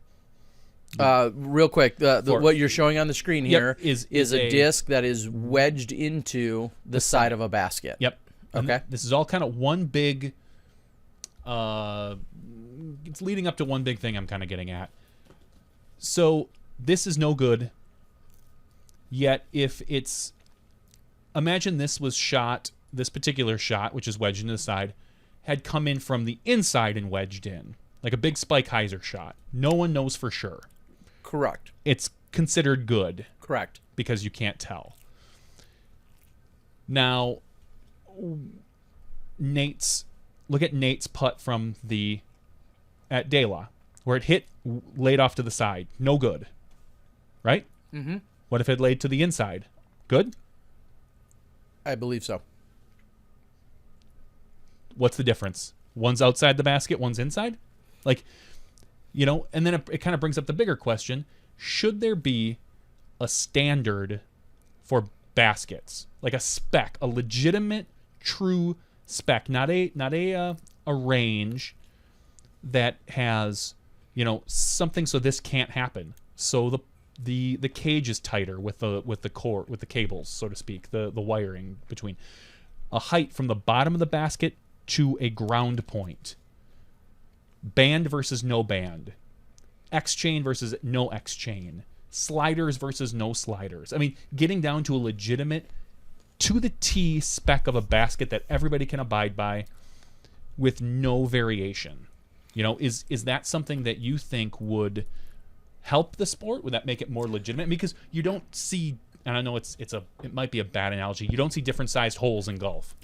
No, but you do see... You see different greens, different slopes, different cuts of grass, different patterns, and those types of things. Correct, and we have that in golf. We have different slopes, we have trees. Yeah, but our slopes aren't as impactful to us as they are to a ball. Not usually. On the ground. Not usually, but we have trees. We have, you got OB, like right around baskets, where you don't really have that in golf, so to speak, where a putt could look at USDGC hole 6. Mm-hmm. You could literally miss a putt, drop out of bounds. You don't really have that in golf. You miss a putt, you might roll 15 feet past, 20 feet past, which is going to be a hard comeback, but you're not being penalized like that. I think we can make analogies back and forth. But do you think that it's something that maybe would benefit us or the PDGA in general to have a true spec that says a basket, the bottom of the basket can't be further than X amount away from the earth, so to speak? I think I think we're talking about different things. I think you have to separate those. Why? Because I'm saying how a basket is mounted versus how a basket is constructed, I think, are two totally different conversations. I think they could lead to the same thing. I think you're looking at. You're right. They are two different conversations. But I'm saying, would that spec be? I mean, because what's the difference between a basket and someone puts the pole in upside down, as we've seen before at events. So now the basket is up 5-6 inches. Or what's to stop someone from putting in a 10-foot pole? There is I think, and that the pole is part of the basket. So I think having a standard that says the basket should be X amount of height from the ground, could be part of the spec. Saying then the basket can only be so deep, the cage, a certain amount of chains versus certain. Well, you're basically saying design one basket and then everyone has to build that basket. Yes. You can have, people can have other baskets, but they're not, you can sell them at Walmart or sell them wherever, but they're not part of they're not course legitimate. They're not for PDGA use. I don't know that we're there yet. Why not? I think that's a little, of all the things that we say we're not there yet, I think that's a little thing. I think you could tell these companies, all right, we're changing the spec. You have 5 years. You have 5 years to get your basket in line with these specs. Because you run into other things, like some baskets have nubs. Others don't. Mm-hmm. Well, there's no question that there's every basket has their own variation, qualities, traits. Yep. Downsides, upsides. I mean, you started this argument a long time ago about the bands versus no bands. Right. That would be part of this spec. Agreed. I said that, and that's when we were. That's what I'm saying. This would. Yep. So you are basically saying you or someone needs to sit down and officially determine the single best basket for the sport of disc golf. Sure. And right. More or less. That's what it would come down to. Somebody, not me particularly, although I think you should. I'm happy. You should lead that charge. I'm happy for my input. And honestly, the band versus no band, I know it sounds silly, but it would matter a little less to me. It should be part of the spec, but I think it would matter a little less to me because as long as the height from the basket or from the cage to the top of your hit point, so to speak, where it could go in is the same. Above the basket, I guess it doesn't really matter. You could put a windmill up there for all I care, or a flag, because then you're getting down to should there be a flag at the top of the basket? Well, should there be a you're number somewhat plate? Contradicting your old band argument at that point. I agree. I'm saying I think that it should be part of the spec. It would matter less to me assuming that it's the same size from the bottom of the cage to the top of the of the entry point of the basket. Again, above that, So I would like to see it. It should be a part of it. But if there was some leniency in the basket design, I think that would be a good spot for it. I think determining what makes you're saying the ground, between the ground and the bottom of the basket, so to speak. Mm-hmm. That's what happens when it's on a what happens when it's on a mound that's built up to 10 feet?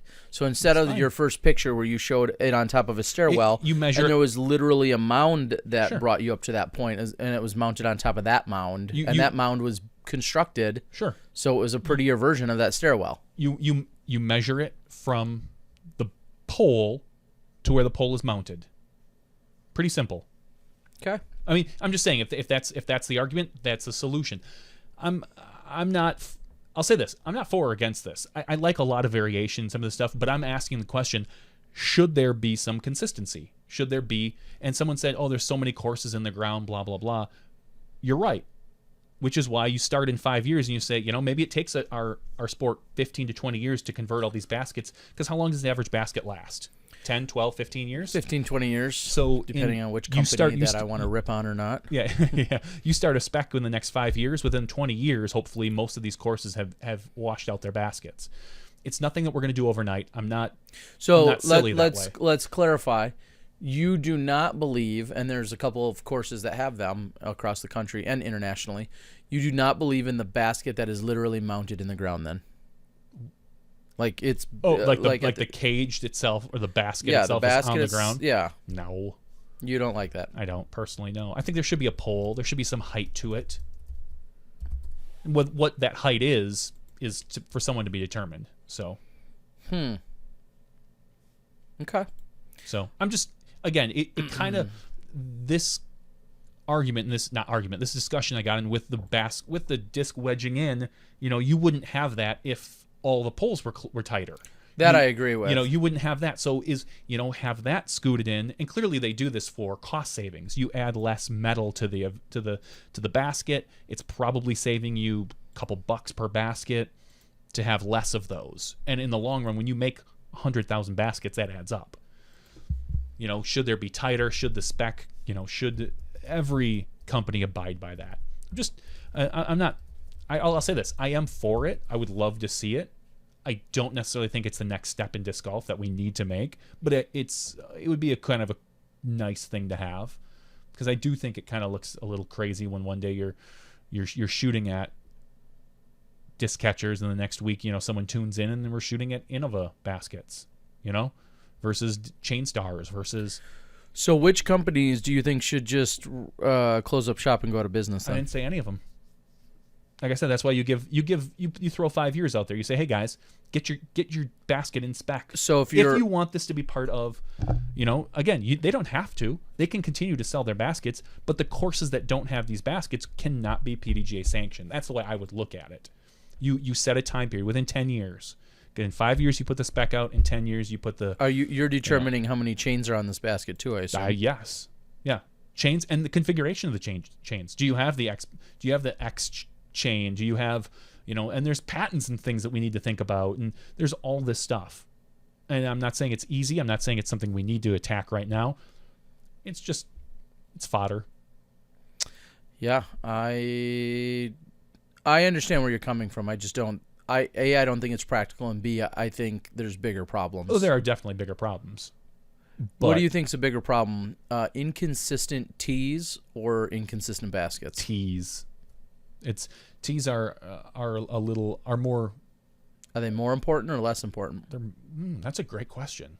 Because you have to throw from them. Correct, and they're more. It's more dangerous with an inconsistent tee. It's more dangerous for your player. With an inconsistent basket, it's you're going to get a spit putt. You might lose a stroke here or there. So I guess it depends on the player that you ask. Are you a better driver or are you a better putter? You're going to get two different answers. You're going to get a different answer from Avery Jenkins as you are maybe from Nate Doss or Paul Macbeth. Or someone who's a known putter, Nico maybe we'll say, and they're all great drivers, but some of them are better putters versus better drivers. So I don't know. I think tees are more concerning right now, but When you starting the war on teas? Tease. When you starting that war? Next week? No, somebody's already got that war covered. Okay. Just again, I'm throwing it out there because it's a pretty light show, and it was something that came up this week, so I kind of wanted to discuss it with people and see what the board thought. So and as obviously as our board will, can light up and tell you, as we could go on for hours. Yeah. Every pro that we ever have on the show could go on for hours about it. Everyone is going to put a slightly different priority on. We'll even say the basket or the components within the basket, how many chains it has, what configuration it has. Yeah. I'll just say out loud, Paul Macbeth probably cares less about baskets than most of your players. Sure. Because of his skill sets. Exactly. I feel like he can perform or putt well on just about any basket, where someone with a particular style of putt may absolutely hate a certain basket. And even if someone said, we've got courses, we need better courses and things like that. Agreed. But that's all in there. Even if the spec was maybe was adjusted over time, start with putting it, a specific height from the ground, the basket, or and just say or maybe the height of the basket as well. Maybe you don't take in consideration the chains, whether it's an X versus a couple. I mean, that's all stuff. I personally, and I've said it for years, I don't like elevated baskets. Yeah, and I'll say I'm a decent putter, and even moderately elevated, like at the US or not the US, USDGC or Memorial Hole 3 at Fountain. No, it adds a little something to the hole. Well, it definitely makes it tougher. It does, especially if it gets a little windy out there. The fountain kicks up, whatever. I just don't like it. I really don't. I think it's a little tacky, no matter how you do it, and I don't see a point. You know what? You want to make that harder? Squeeze the fairway, move those ropes a little bit. Don't find other ways. Move the basket more towards the OB so that the player can't. Because if the whole point of that is that you can't run at putts because it's harder to run at putts, push it closer to the OB. And if you miss, you're going OB. You're going to see just as many layups then at that point. It's a war I've not fought, but talked about for a long time. I don't like elevated baskets. That's just me. I think if you want something elevated, build something, whether it's temporary. I don't like the fact that in some places you can't literally, there's some baskets you can't lay up to. That's stupid. You should always be able to consistently lay up to a basket and drop it in. That's my thought. So what about whole one here in Wisconsin is Parkside, UW Parkside. Yep. That has it with the rocks and the elevated basket. You can still lay up to that. Okay. Even though it's really tough. It's tough, and it's a fast green. It's surrounded by rocks. It's surrounded by rocks. It's tough to lay up because you could hit a rock and roll off that mound. Mm-hmm. But you still have the opportunity. I mean, you could make that argument at De La. How hard is it to lay up at some of those holes? It's very tough. I don't care how tough it is, but it should be possible, as opposed to baskets where they're up 10 feet. You can't lay up to it. Great. Now you're making me putt at it. And do I have a bigger advantage because I'm 6'6" versus someone brought him up earlier in the round, Brad Hammock, who's 5'1". Yeah. Well, is that fair? And I know disc golf isn't always fair, but well, at Blue Ribbon Pines they have a hanging basket, and it's obviously therefore elevated. Well, not obviously, but it is elevated in the sense that it's above, it's higher than other baskets out there. Build, if you want to do something like we did at Dretska. Build a little mound or something. I personally am not a fan of that, but at least you can lay up to that. It's difficult. You can lay up and drop in. That's all I want. Okay. Build a big stinking skateboard ramp up to your basket. Make it really tough to roll to lay it up, but put it up there. And this is my beef for the day. I think you should build a bridge and get over it. I knew that was coming. All too easy. Yeah. Durko says a little build-up deal like 9 and 10 at Winthrop are okay or on a mound, but long pole and something really artificial. I think that's the biggest challenge, and this is the final point I'll make on it, is it's really tough to determine how artificial Yeah. how much are you truly artificially inflating the height? Because holes 9 and 10 at USDGC have a mound. It's for lack of a better analogy, it's like a cake tier. Yep. All right, you have one tier of the cake, and then there's a second tier of the cake, and then it's mounted on the top. That's what 9 and 10 at the USDGC are like, and it's a relatively large terrace or tier. I'm totally good with that. And then you naturally can get up to it, and we'll say it's gradual. To me, they seem pretty, I'll say natural, and they look really nice. They look nice. They landscape them nicely. However, it's clearly an elevated basket. If you're 20 feet away, it's not the same putt as if the basket were mounted in the ground or on the ground. I think that's the argument you're going to get is it becomes very, very specific to any individual. Okay, this is artificially heightened versus this isn't. Yeah. I think that's your number one challenge here is getting some consensus on. What would imagine this? You watch a golf tournament and they've elevated the green 3 feet. So you literally have a line. Boom! You can't get on unless you chip onto the green and land on. I understand what you're saying, but I Wouldn't don't that be feel like silly? the comparisons are. I don't feel like that analogy is though even remotely close. Why not? I mean, it's really not like don't. you're elevating. I'm not saying you elevate somehow the hole, so you have to No, chip into no, the no, hole. But I- just the green. I think that would be kind of weird. I just don't when feel see like that. because Golf golf. is a rolling sport. Yes. Not really. Yeah. The ball spends way more time in the air ball than it does. rolls on the ground to get to its ultimate location. Only when you putt. Okay, well, I mean, that's what we're talking about. 99% of And the so- distance traveled is in the air. Yeah, You know. I don't feel like it's a fair comparison though. You know? Of course, I think it There would would be silly, but I don't think it's a fair So comparison. how about this? Around the golf green, you have 4-foot grass, so you can't hit it and roll. You mean like rough, like they have? But like really thick rough. But you don't have it all the way around a green, and your fairway almost 99% of the time practically probably goes right to the green. You go fairway, fringe, green, and then around the other side of the green you may have rough or fringe. Yeah, but there's whatever. usually bunkers that protect the green. And some spots. But I'm saying the whole green, whoop, lift it up. I think that would be, or all the way around the green you have 2 feet of rough. It would be tacky and goofy and.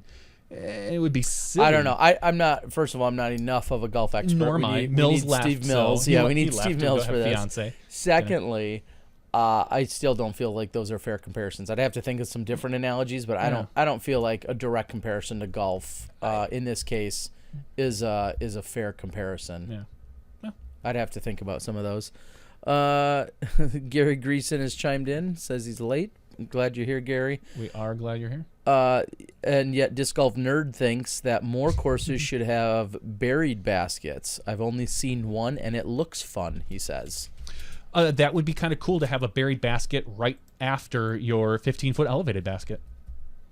Okay. And I'm not even being facetious there. I think that would be an interesting course. It's almost like a putt-putt course. You have an interesting set of greens.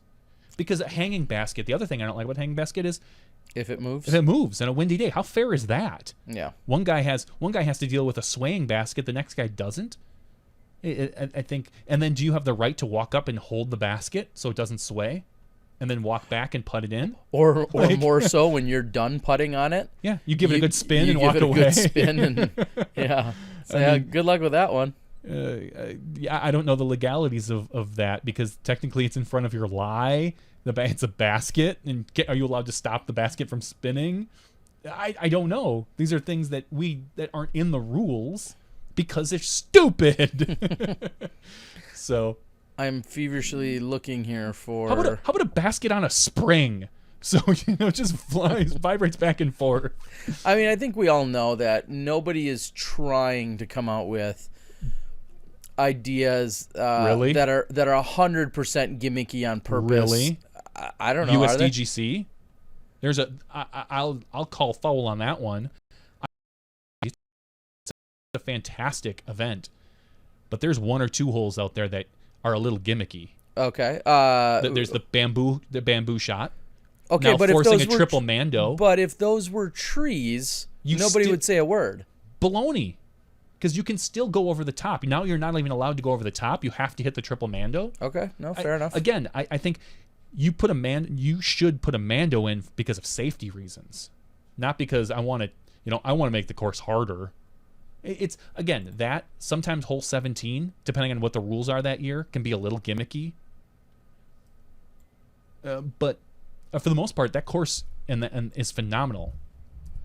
And the play there is fantastic. But once in a while, it gets a little goofy.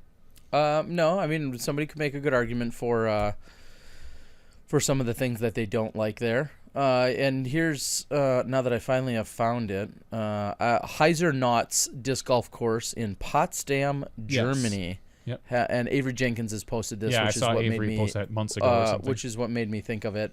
Talking a little bit about the course and then the basket that is mounted in I believe it's on like a pier, almost like a deck. Yeah. And at the end of it is that. And so clearly you dislike that.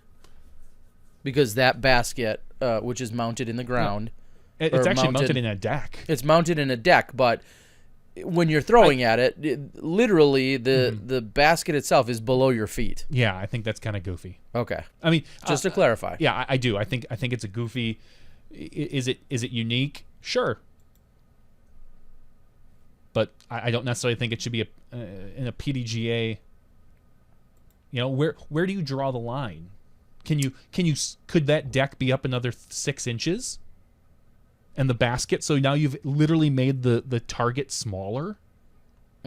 Because legally, the basket fits specs, but the area around the basket it does not. Yeah, I mean, where do you draw the line there?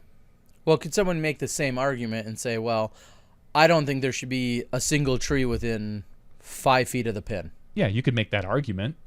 I mean where are we going to start dictating what is and isn't allowed on the course? I agree. Well, I don't want a single tree within 5 feet of the pin, or I should only have 4 trees within the 30-foot putting circle, or whatever the case might be. Well, that second one's kind of silly, but is it? If you want to make an argument of distance around the basket, there's an argument to be made there. I don't personally agree with it, but it's How come Rolling Ridge hasn't done this yet? I don't know. So.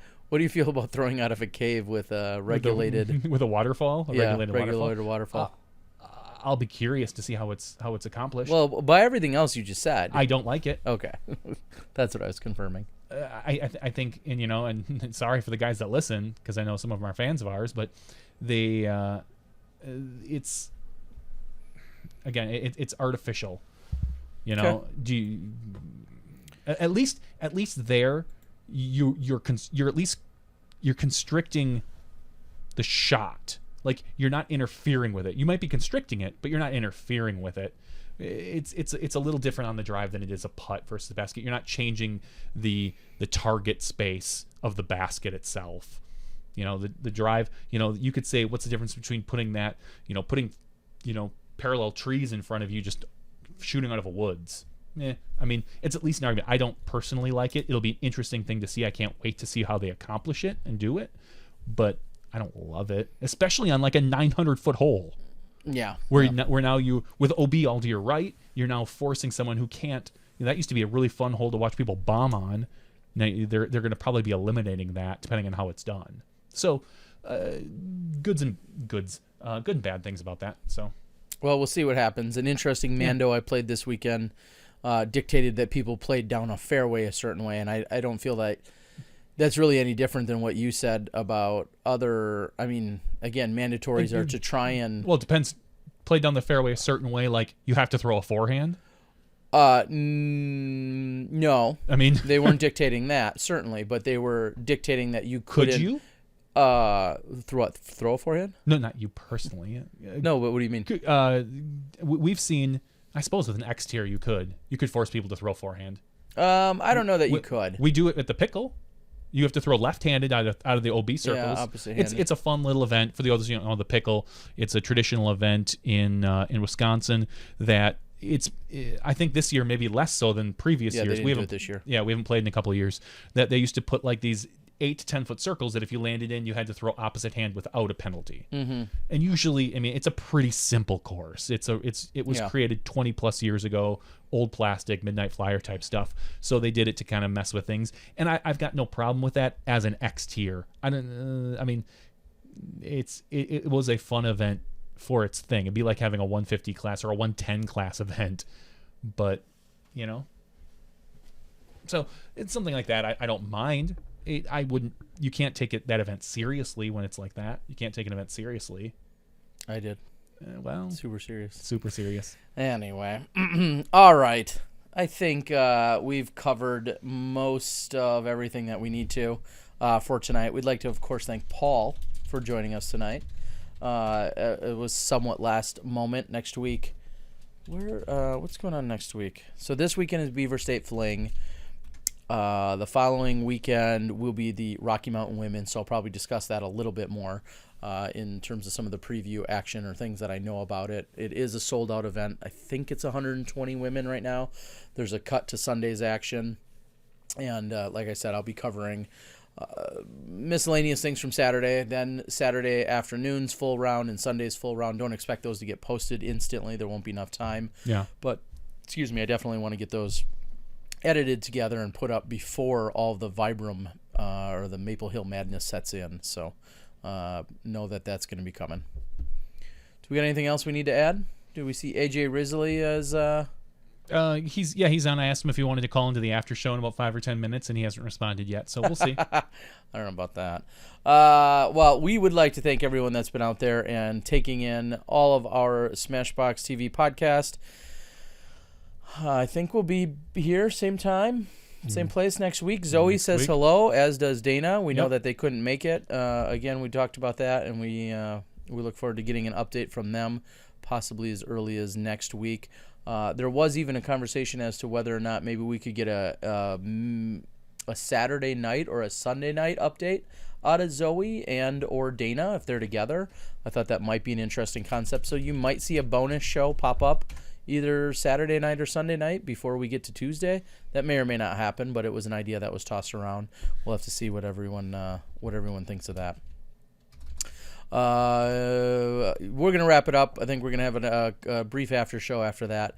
But here on podcast number 35, we'd like to finally, yet again, thank Paul Ulibarri and all of his fans for tuning in. And his mom. And his mom, of course, Pat, for tuning in and supporting disc golf in every way that she does, along with her two amazing sons. We'd like to thank all of our Smashbox viewers and listeners out there chiming in with us on the board, leaving comments, and giving us your opinions.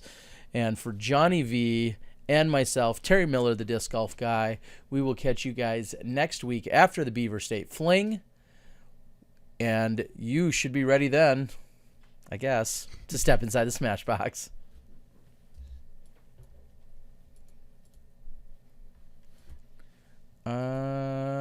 Yeah. Alan Risley says he'll crash that show. Yeah. You guys going to review? Alan said he might Periscope from the Beaver State. Good luck with that. As far as, I mean, if you've got something that has data there, awesome. I don't see, from what we understand, hardly any data coverage there from any provider. Yeah, I mean, but you might be able to find. There might be enough to do Periscope. Who knows? There might but, be. You might be able to. I know that Will Schusterik's buddy or something did some Periscoping. Yeah. I guess it technically was live. He said he was going to give you live coverage this weekend. And I guess by our definition, that I mean it is. It's it live is. coverage. It's live coverage. I don't know how that went. I was going to go out and research it actually to see if I could find any of it because Periscope archives it somewhere. I'm sure you have the choice. Okay. I think you can choose for so long or permanently or whatever. So. Yeah. So I know they had talked about that.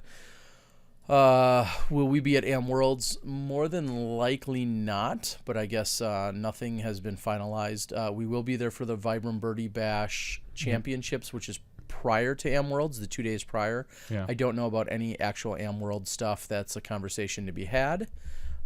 Gary wanted me to say sweet action. Sorry that I didn't. You didn't get that in. I almost threw it in there. I almost said it actually, which is funny you say that. Durko will be at the Am Worlds Fly Mart. We're not. Am Worlds Fly Mart. I'll send you money to promote my stuff on the show. Okay, I read that correctly then, Jerko. Sounds good. Did AJ say anything? He just asked if we're going to Maple Hill. I said, just you. Oh, that is correct. I'm not going this year. No, you're I not. wish I could, but not going to work out. Yeah, I that's pretty much everything that was on the board. Yeah, it's been, it was, for as many A tiers as there were this week, it was kind of slow as far as news. A lot of people traveling this week and whatnot, so. Yeah, nothing too crazy, I guess, was going on. No.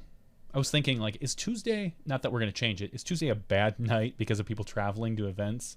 We always say they take Mondays off and then they travel Tuesdays. But it works for us. I mean, so. in a couple weeks, it's gonna be a goofy travel day for me specifically because I'm gonna go to Maple Hill, Vibram, whatever. I'll just call it Vibram. I'll be going to the Vibram event, and maybe we could still do it that night. Actually, that should work out just fine. The day that I arrive at the Maple Hill Open, will be will be a Tuesday in a few weeks. Matthew Simpson said he tried to watch it. It kept reconnecting every minute or two from this guy at the Tennessee State Champs on Periscope. So yeah, exactly. I didn't do any research. I saw that there was a post because, of course, my ears or eyes perked up, one of the two, when I saw someone say, "Oh, we're going to be doing live coverage of a tournament." I was like, "Who's doing what?" And that's what he was referencing was the Periscope stuff. So, which who knows, that may put us out of business. Periscope. God, man, it was a good run. It was. Everybody's just gonna be periscoping everything. That's right. Rope. Sorry, Roped OB is. There's having discussion BS. whether rope OB. I don't mind rope OB. There are times It's works out. rope OB is better than ambiguous OB. Yeah, I'll say that. for sure. Now rope out in the middle of a field, everyone can make their different arguments about that. I mean, I think, and I guess that's a great comment to you. You're saying you dislike artificial height or artificial elevation, but what about artificial OBs? I don't mind artificial OBs. Okay. You It's, sound very inconsistent here. That's all. I don't think I do. Yeah? They're two Little hypocritical? completely different things. Okay. You know? I just think, you go out to a wide open football field and then you line, not the company, but you line straight down the center a patch of inbounds area. Sure. With the right 15 yards OB and the left 15 yards OB, but the center 15 yard, I don't know how big a football field is width-wise. I forget how wide it is. It's 35 But anyway, or I don't know what it is. yards. But anyways, you have that center patch, and that's you think that's fine. I do. Okay. I don't mind that. Trying to think of a good reason. It doesn't really interfere with anything. It makes it tougher, but there's nothing that's prohibiting you from playing, so to speak. Like, you put a basket up so high, you're making it unfair for specific people. Is, I think, one of my big issues. You put it up 5 feet, 7 feet. It's not fair. It just sounds silly, but again, you run issues with, and I can't think of any short disc golfers right now, but Brad Hammock versus me, who's 6'6", or Germ Or Stokely, who's 6'8", or whatever he is, who can drop in, and someone now can't. They legitimately have to throw a putt, which adds a ton of variables into it. Whereas if someone can just walk up and drop it in on a shot, and you could say that about any point in the course. Where is it fair that I'm taller than you? They can throw over a bush that you can't. Different when you're holing out, I think, as opposed to playing the course, because everybody plays the same fairways, everybody plays the same basket. If you're in the fairway, you're in the fairway. If you're under the basket, you should be under the basket. You should be able to tap in. If you can't, there's a problem. That's my thought. Alan, and again, I'm not so concerned. I know I went off about it. I'm not so concerned about the consistency of the baskets. It was just a overarching theme to kind of a thing that led to that, so to speak. So, okay. Alan says that there's 4G coverage in Canada, or wherever he said. No, which I know is right near Milo. I think that's a few miles away from Milo. Yeah. Again, we can't speak to it for sure. I just know that generically speaking, in the depths of Milo McIver Park, there was very little cell phone or data signal.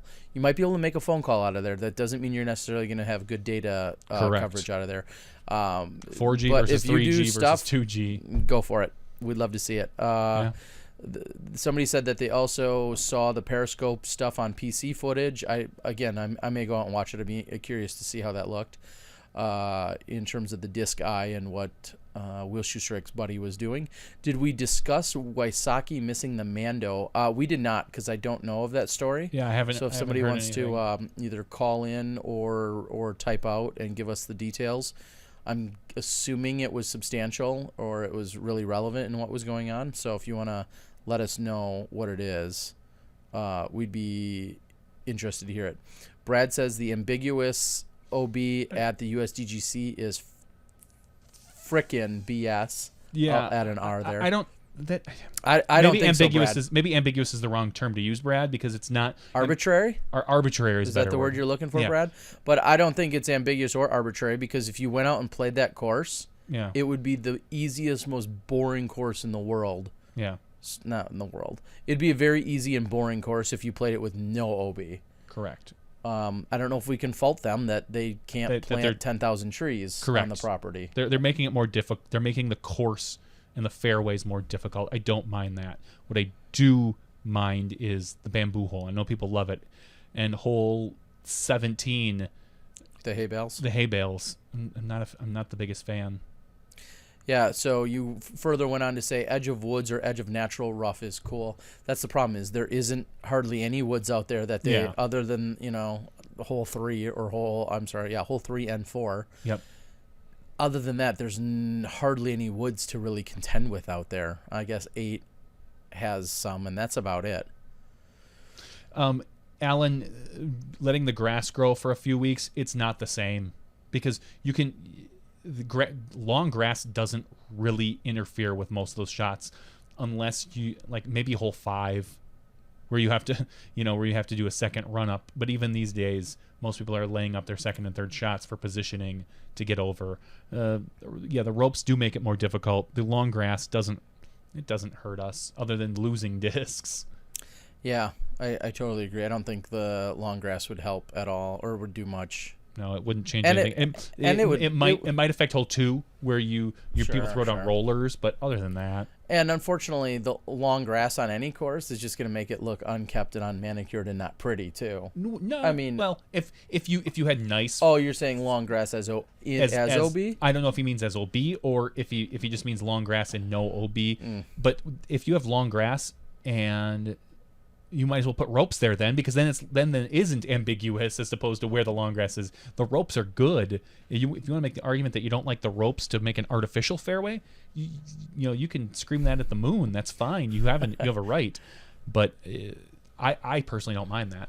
I don't know if I totally agree with high grass gets to be a fire hazard. I mean, I guess it's depending on how high and depending on where. Yeah, if you're in California or Arizona, maybe. But high grass in Wisconsin in the middle of August isn't really considered too bad. Fire hazard.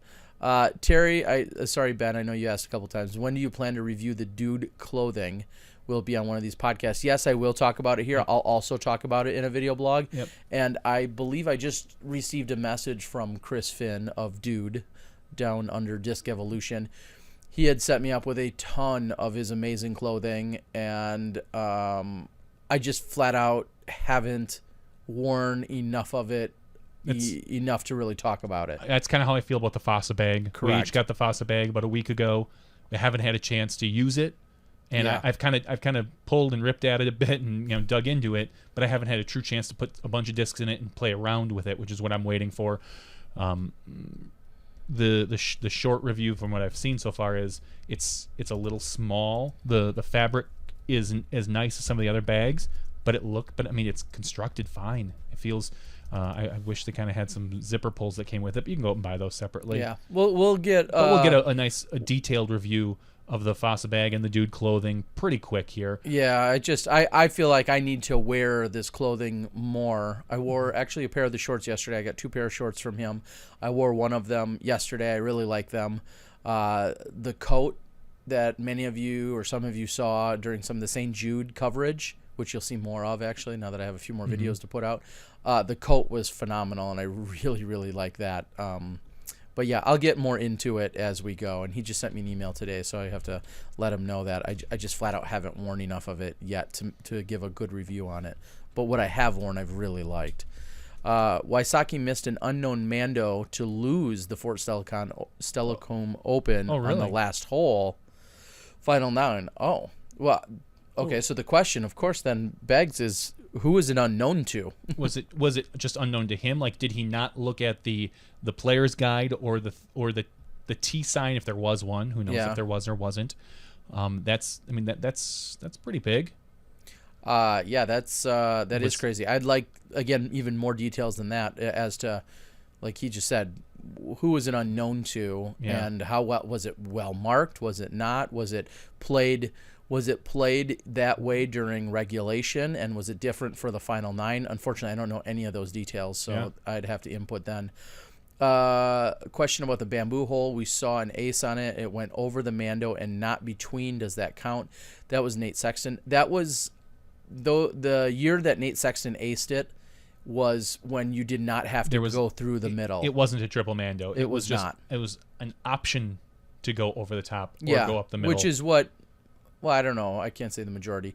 Which is what a decent amount of people went over the bamboo hole for the first 5 or so years it existed. And then it wasn't until the last 2 years did they force you to have to go actually through the mouth of the bamboo hole. So let's put it this way. If he did it, when he did it a few years ago as an ace, it counted, no big deal. It's a 1 on the scorecard. If you went out and you aced it, you would probably just card a 3. No, because you've completed the hole. Normally, if you miss a Mando, you get a penalty stroke and you go to the mandatory. You take it from the drop zone. From the drop zone or the Mando zone or whatever you want to call it. Drop zone. But in that case, he completed the hole. Yeah. And he missed the Mando. But some would say once you miss a Mando, that takes precedence over everything else. Yeah, you can't complete a hole if you miss a Mando. That's a good question. Because if you miss a Mando and then go OB, you go to the drop zone without a penalty. Well, with the Mando drop. Yeah, Mando penalty, so to speak. That's a great question that I just made up. I would think you take it from the drop zone.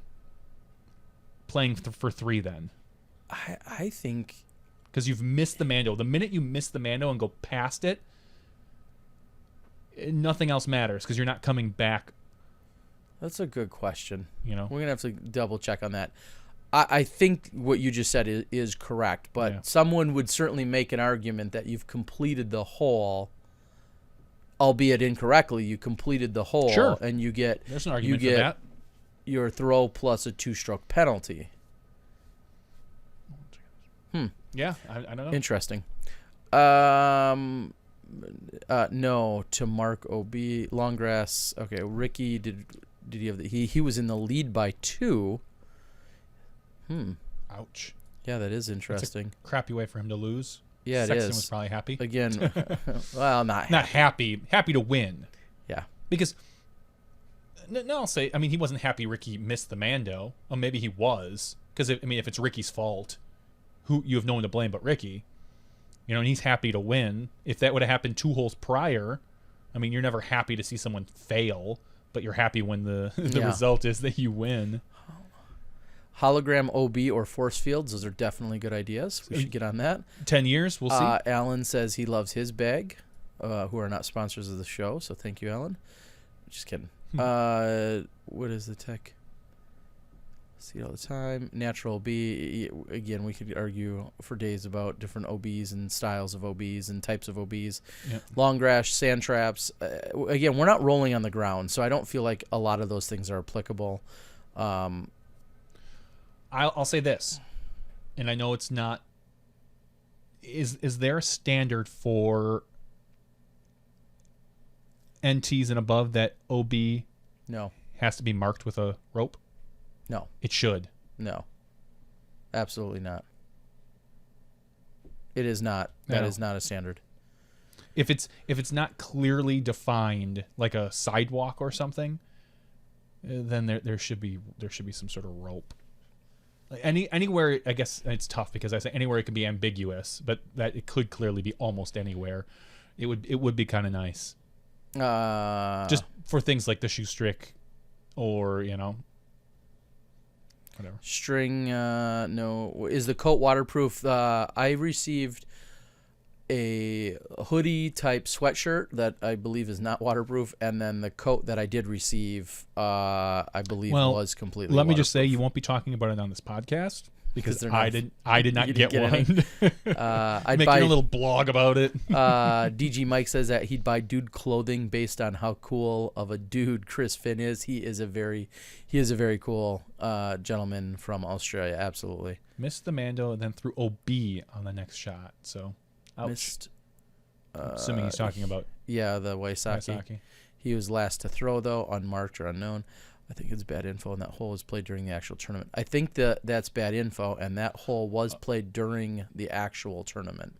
Okay, so So maybe he knew about the Mando and missed it, and I don't know. Yeah, if he just flat out missed a Mando, then he missed a Mando. I mean, and if everyone knew about it, well, and it was clear. And, someone in the video commented that he didn't know it was there, so that's not from Ricky.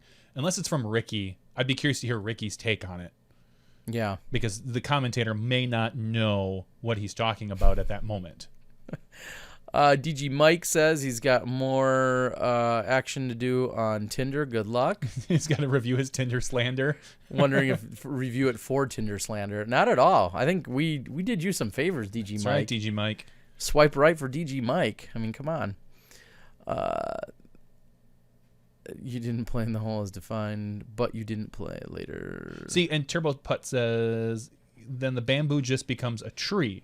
Glad it's a triple OB now then.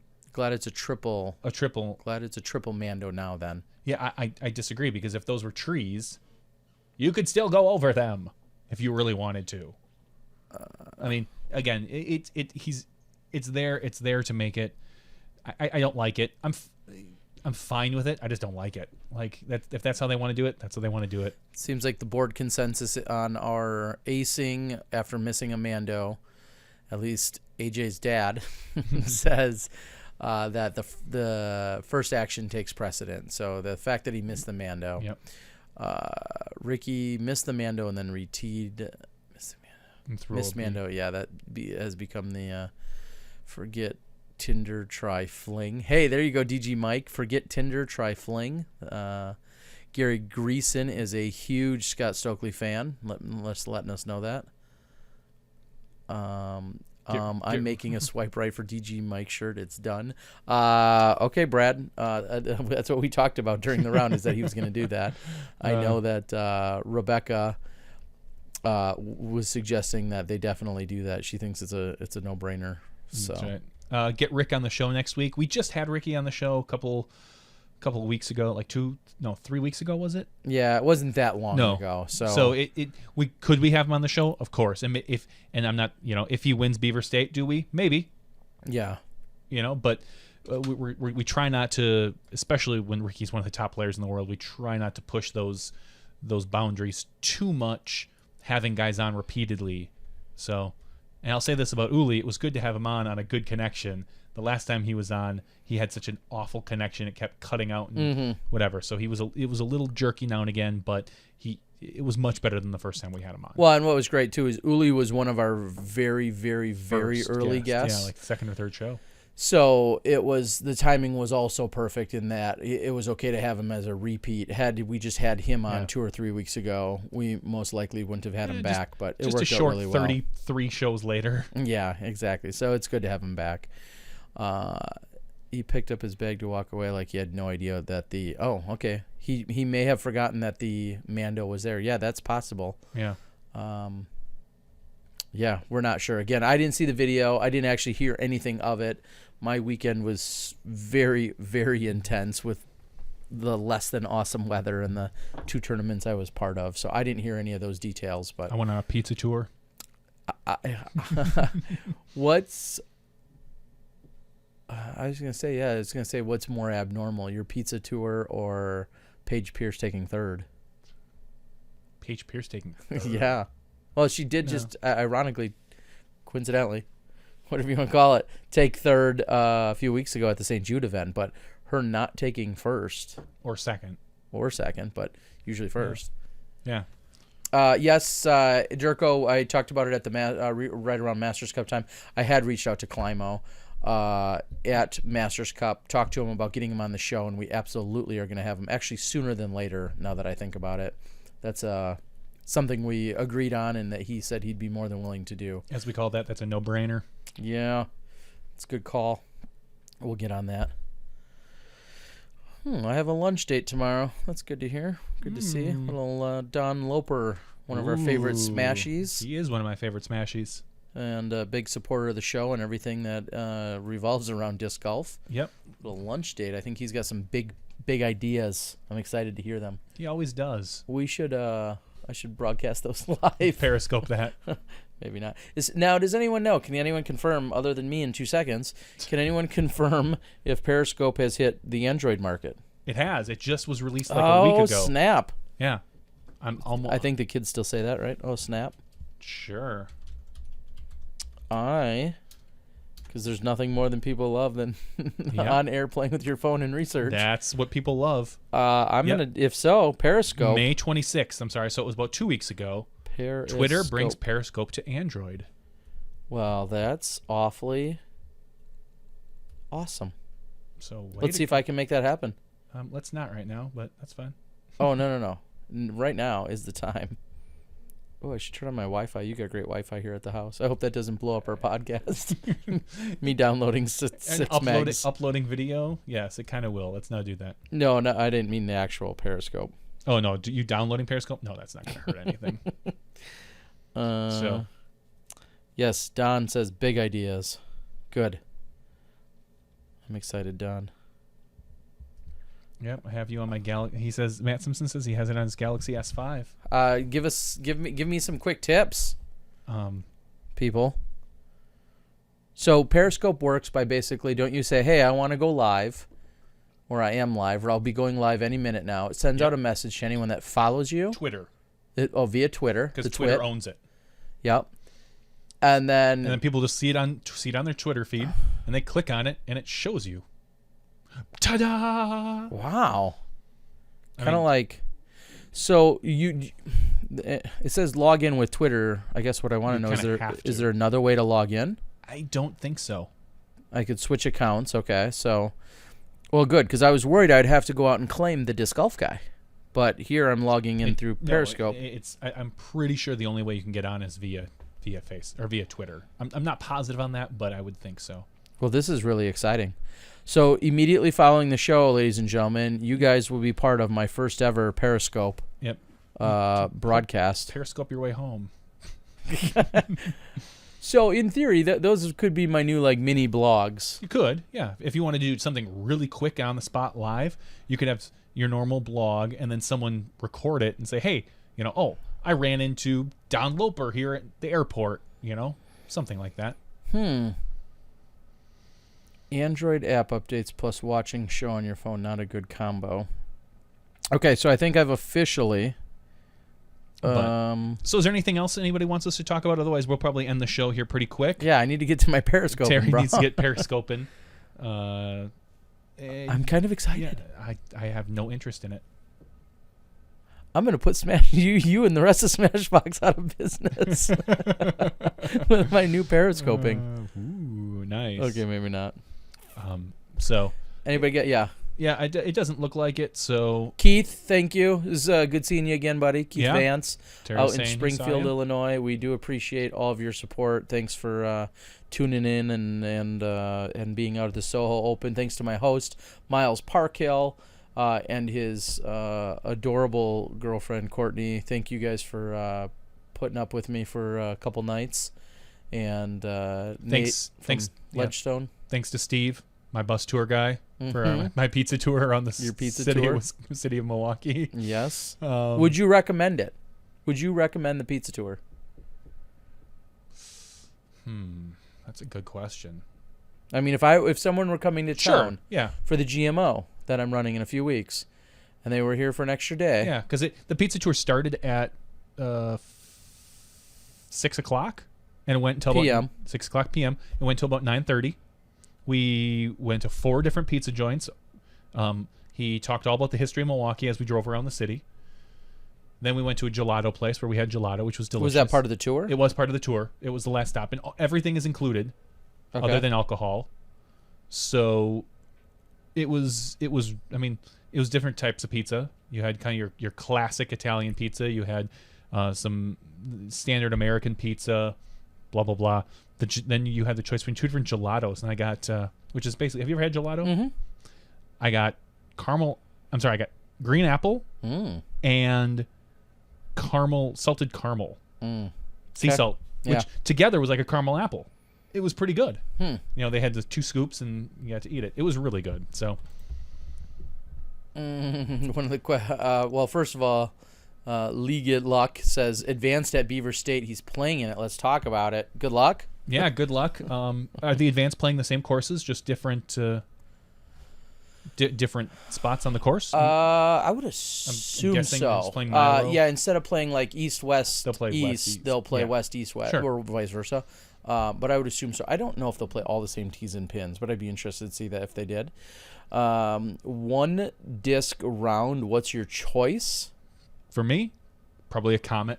And for me, in a almost nearly identical sense, would probably be an old school Ontario Rock, Yeah. which flies Look, a lot like a Comet. Yeah. And I like that not only because I can control it for hyzers and hyzers and such, but I feel like I could actually putt pretty well with it. Yeah. I mean, if it weren't that, probably a stable magnet.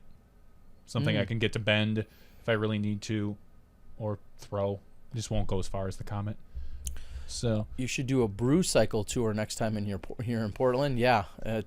One thing I would do when I do get back to Portland someday, and I'm really ticked off, I just didn't. tattoo, piercing, No. the donut place.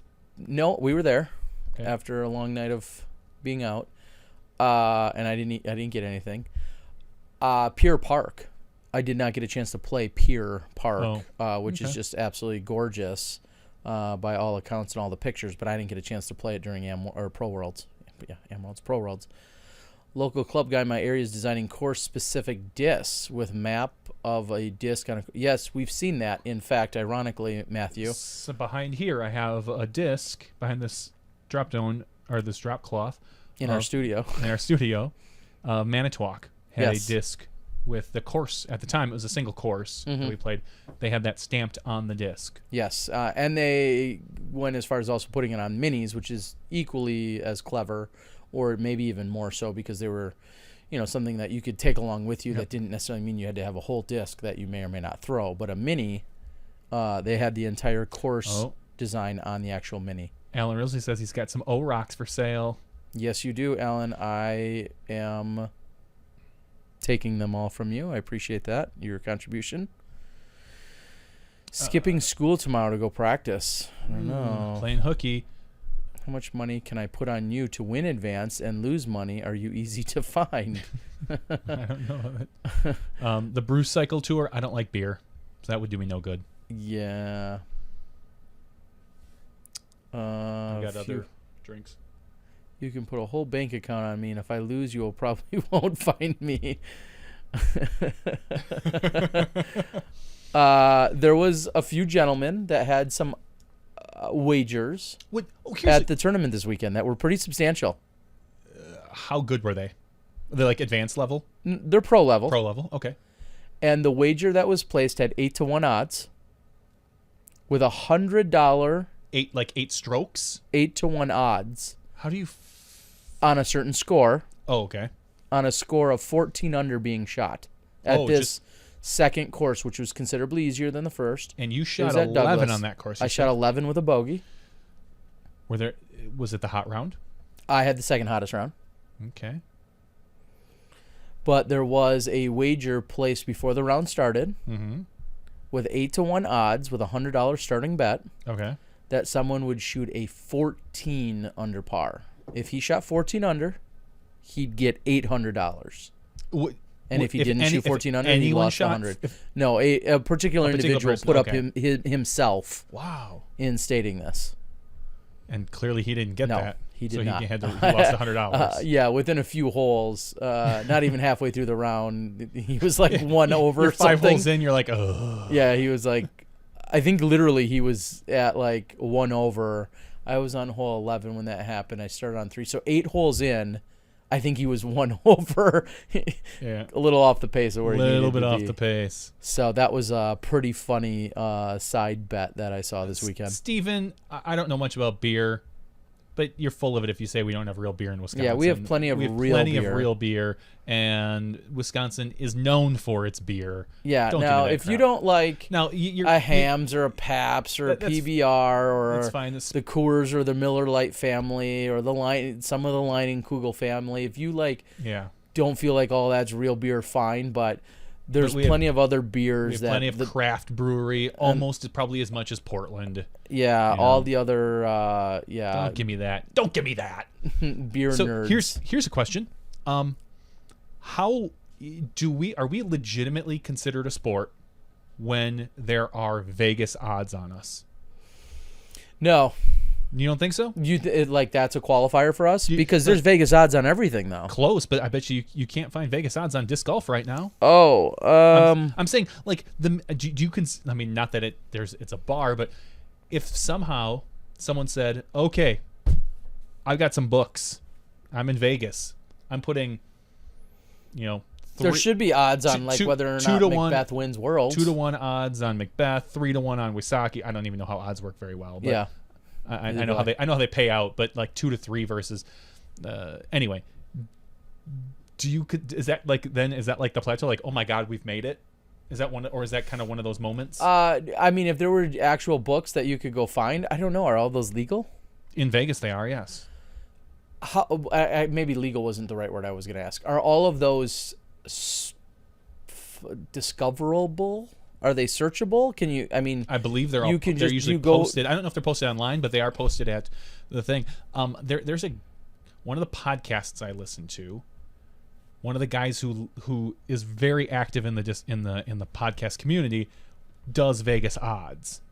So maybe I'll reach out to him and kind of ask how that would work. yeah, you definitely That would be should. kind of interesting to see how that would come about. And what kind of geniuses and or number crunchers do they need to help create those? Yeah, I don't know. Because if somebody if somebody said to you, I'd like to get the odds on Macbeth winning Worlds, and then Yeah. the first question is gonna be like, well, has he won it before? How good is he?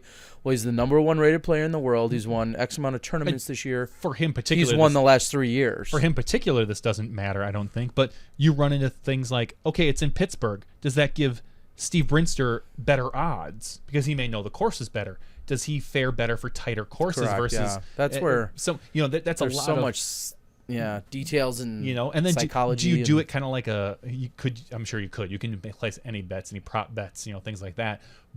But like win, place, show. Do you have to you hit all 3 and you make $1 million? That's crazy. How many PDGA World Champions have relocated to Wisconsin to be part of the craft beer movement there? And how many? All right, Steven, that's cute, but okay, you're reaching at that point. Macbeth's odds would be 7-3. Okay, I'm guessing you know more what you're talking about than we do. Maybe I think that means if you bet $7, you'd win 3. you'd probably win $10 and your money plus the 3, I would assume. Yeah, clearly it's the next step. People are moving here and traveling to here from Grand Rapids. You don't have nearly as many. Okay. Again, Johnny wouldn't be the one to know, nor would I. I mean, but- I mean, right now it's very trendy for everywhere to have craft beer. Whether it's in your, we've got a lot of small breweries that are coming out with things. We've got people, one of my kids' friends' dad, he does beer out of different craft beer out of his garage and stuff like that. So it's everywhere. New Glarus, bro. So Anyway, beer's not a discussion. We need Jason Youngblood for that discussion because Yeah. you can argue with Austin, who's huge into craft Yeah, beers. correct. Austin, Texas. So anyway, I'm not a beer person. I don't drink it. I'm not going to have this argument anymore. I think he's Done. standing Putting down. my He foot doesn't- down. So anyway, very funny wager Yeah. that took place this weekend, and again, I want to say after 8 holes, he said he was either even or 1 over. So like I said, quite a bit off the pace. I wonder if he ever shot 14. Well, it was discussed as that being like pretty close to a perfect round at that course. Hole 2 had I this would want better mandatory. odds than that. If that's a perfect, close to a perfect. I mean, well, I want better odds than 8 to 1. I mean, hole 2 would have been with the rules, the Mando that was set up. Hole 2 is nearly impossible to get, and there's one other hole that's uphill. That's really you'd need a huge drive or a long putt, and then technically you can get the other 16 holes. I mean, technically all 18 could have been deuced with a perfect drive or a perfect putt. I'll be the first to say that. 2 of them you're almost for sure not getting. And then 3 or 4 of them, yeah. So 14 would be pretty close to a perfect round, so to speak. And that's what he bet. Lost $100 on it. Surprised how many craft breweries market can support. Terry had it right. You bet 7, win 3, and that was just a shot in the dark. I know nothing about setting. Yeah, no, odds. but you're technically wrong because you get the $7 back. So I'm saying you win. You don't win $10, but you receive $10. There's no way I pay you $7. I win my bet and I only get $3. That doesn't make any sense. Why? I get $7 I back that I bet plus 3 more. I'm looking here. 7 to 2 odds will pay $9, which is your $7 bet plus $2 additional. So you're right. It's just how you phrase it. Yes, you win $3, but you also get your $7 back. Can someone? like it would make no sense, right? I wouldn't think so. But would you King give it- why Black would you ever Nose make 2 that? actually has a legitimate question. Dare we have one on the board? Gosh, legitimate questions. Can someone explain on Mando? So for starters, Mando is short for mandatory, and what that generally means is, I'll set up an example. You're on the tee of a 300-foot hole, and there's road on the right-hand side. Following the entire right-hand side of this road, on the right-hand side of the fairway, and there may be a tree on the right-hand side of the fairway. And so in order for you to not throw out over the road, possibly endangering the cars, or putting a disc through a windshield, they may determine that tree as the mandatory in which you must navigate or throw left of the tree. So let's say it's near the tee pad and everyone's like, oh yeah, this hole's so easy. I just throw it out around the road and I land right by the basket. It's a super easy hole. However, the tournament directors or the course designer or whatever may have earlier indicated and said, no, you cannot throw to the right of this tree, which brings you out over the road. So you have to throw to the left of it. And it's usually marked with an X or an arrow or an M or something of that nature. It's talked about in a player's meeting or in a player guide. Those are all different ways that it's denoted. And if you miss it, or if you go to the incorrect side of it, you usually have to go to a specific area called a drop zone, and you have to throw from that area with a penalty stroke. So that's how mandatory is. Yeah, it's basically forcing you to throw to around a specific thing, or not to go or around not a to go specific around thing. it. Yeah. It's forcing you usually left or right. Sometimes if we say it's Above a or triple below, mando, but it's usually above left or right, left though. or right of a specific thing. Usually for safety reasons, not always. Sometimes it's just to make the course more difficult. Yeah. Ideally, it's there. I mean, you hate them to see them no matter what, but Yeah, they can be there I to don't- make yeah. a hole harder, I don't. or yeah. they can be there to protect someone from something. I don't mind mandos that protect people, or the course determines it. If you have like a left and right fairway and you need to make sure you stay off the other fairway, I'm not a big fan of mandos just to make a course harder. I think that's So another great that's example. a little bit of weak course design in my Well, in my and then opinion. another But- great example would be hole 15 at the USDGC, Mm-hmm. where you must navigate up and then it follows to the left.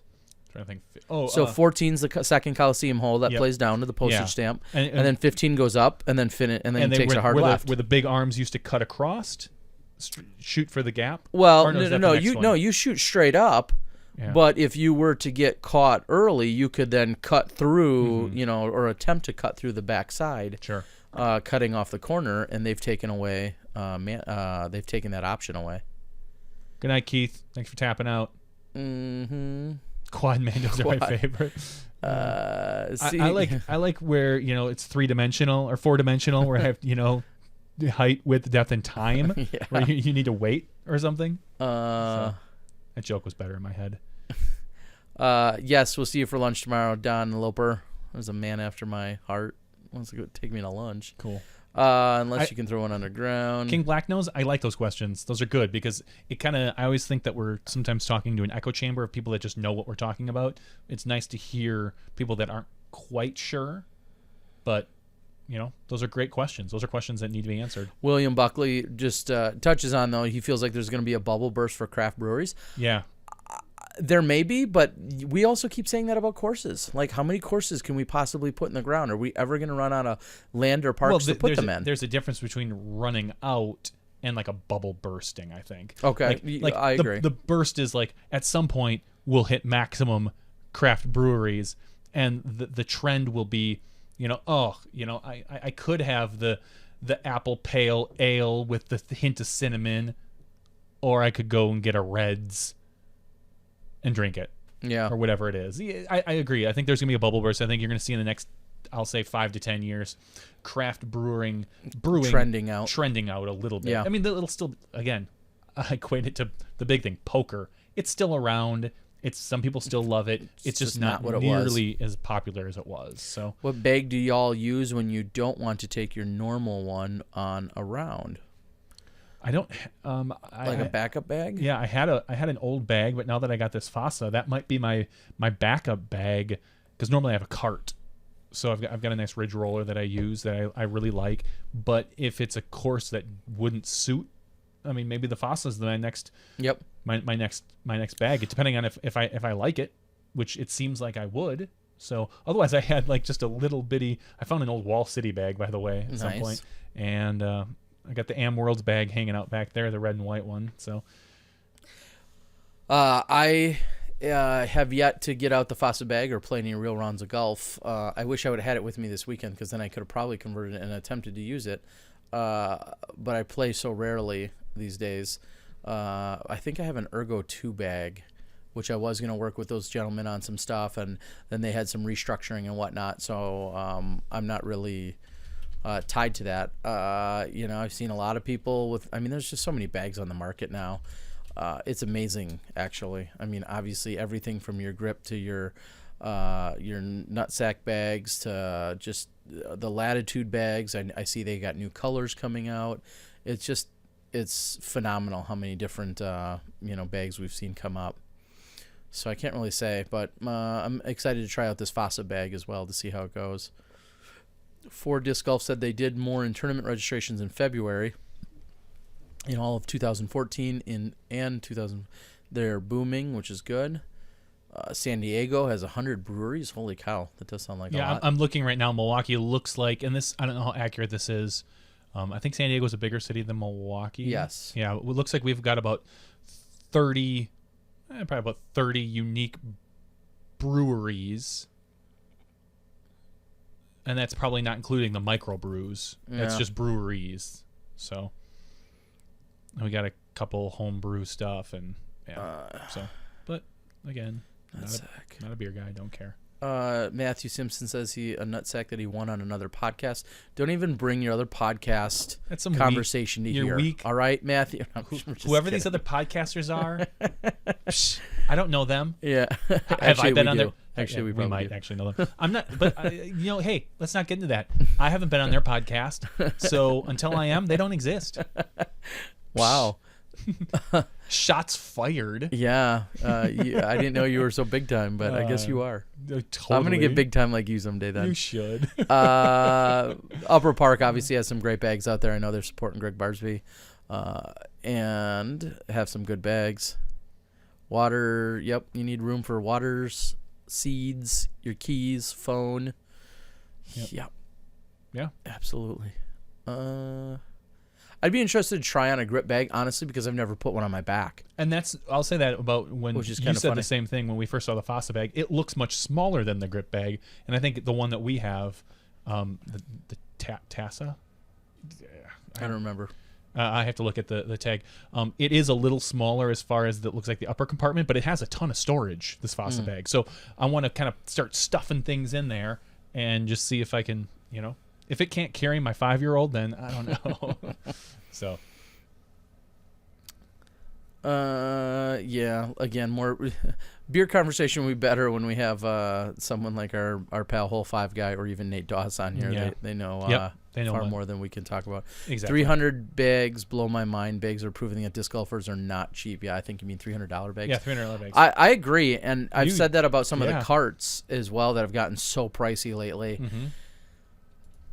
I remember, I'll be the first to admit, when I saw the first grip bag come out and they had blown away the previous cost of a bag plus straps, and they were blowing that number out of the water, I didn't think they were going to survive. I thought they were catering to very few people that would get on board, and it seems like there's a lot more than that have, obviously. I mean, hundreds, if not thousands of them have been sold, and that really surprised me. I didn't think we'd see that. And now they have a couple different price points, and then they've run a couple different sales, and they've gotten a whole nother slew of people that are incredibly competitive with them that make, I'll say, eerily or very similar bags. So you're seeing that it's just normal economics, supply and demand, and bags that look or feel that are relatively similar that people will take at a much lower price point. Those have come along. It's incredible. The bag market, I wished I would have dipped into it when I thought about it a long time ago, but it wasn't going to be a high-end bag. Yeah. It was going to be like a medium-sized starter version bag. Well, had Grant asked us earlier, we might have been able to ask Uli when the Prodigy bag was going to drop. They've been touting them around for a year now. Well, they had their original bags. Yep. Then they got rid of those and then had a second run. And as to where those are at, I don't know. Oh, I didn't realize about the second run. Yeah. So. Yeah, because a lot of them auctioned off their first run bags, which then became a St. Jude fundraiser. Okay. Some of them had done that. I'll still say this, Clayton. You're on top of well, maybe you're not getting what I was going to get at. If your bag is worth more than your rating, you're doing it wrong. All right? Let me repeat that. If your bag is worth more than your rating, you're doing everything wrong. And what I mean by that are the people that spend hundreds and hundreds of dollars on their bag and then hundreds of dollars on all their most unique, super rare, hard to find discs, and they're still not good. Sorry. I think you're doing it wrong at that point. I just think you're silly. I'm trying to think about what mine is worth. Well, what's 15 times 15? 225. All right.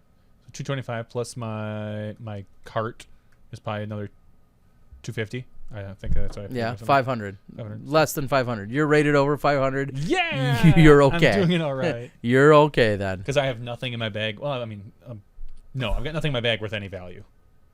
I got some old 4-chain beat up magnets and an early run Buzz, but it's used. Sure. I mean, at best, it's worth like $30. Well, you don't have. I mean, there's people Yeah. that have a $300. I'll just pick on them. They have a $300 grip bag.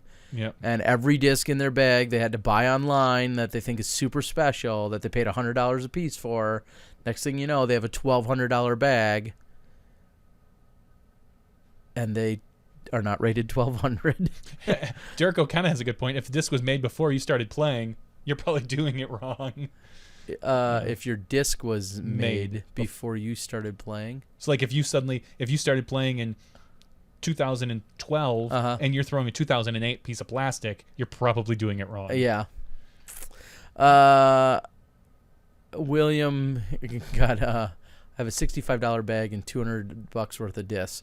Clayton, I bet you're rated above 265. You're good. I feel like Susie Orman. Like you're good. You're good. You're good. Go ahead and What does she do? She approves and denies. Yeah, approve and deny. Okay, approved. I like Clayton, I like watching approved. Susie Orman. She's fun. The apparel market is challenging. More fashion startups fail than any other business. There are probably more fashion companies starting now than breweries. I don't disagree, William. I mean, I came out with Skyline, which is on my shirt. I had a little bit different angle on it because I run a lot of events, so a lot of Skyline merchandise you find either in Wisconsin or at events that I'm personally running. Yep. So I guess I had a little bit different, but yeah, you're right. There's a lot of really horrible disc golf fashion. I can I say I like to see them fail because they're so bad. Like It depends. there's some that are just bad. There are some. And other bad okay, things. let me put it this way: I am in no way, shape, or form surprised when some of these close No. up shop because I mean, you can't take a bad design and put it on Yeah. the cheapest T-shirt ever, and then think you're gonna make big money. yeah. Yeah. Here's the problem with fashion and disc golf. One, most people aren't going to pay premium for their clothing. Yeah, most don't. And, Some do. And so if you're asking premium for disc golf clothing, you're probably not going to get it. If you're putting it on the cheap, look at someone like Crush, who I think has some good designs and some bad designs. I mean, that's just ones you like taste. or don't like. Yeah, Correct, taste. It all comes down to taste. And you may hit, as a fashion person, you may hit with a really cool design. I like their those hats with the funny with the logo, the basket logo. I like them, or that particular design. But the chance of them hitting with multiple designs that a particular person likes can be very tough. Mm-hmm. So to continue that roll, I think Hucklab probably had the longest roll that I had seen as far as they didn't really have much variation. It was pretty much the Hucklab logo on a lot of stuff. So they almost branded themselves. Yeah, they branded consistently. themselves. You almost have to find one thing that's really great and roll with it, because the amount of variation that you have is really tough on consumers. So it's goofy. Gary, you and your disc golf calendar for women, not so much. Somebody else said, Oh God, Gary. Conversation that said that your confidence with the discs, you said confidence in your gear can translate to confidence on the course. No, it can, but those aren't the people that I'm talking about.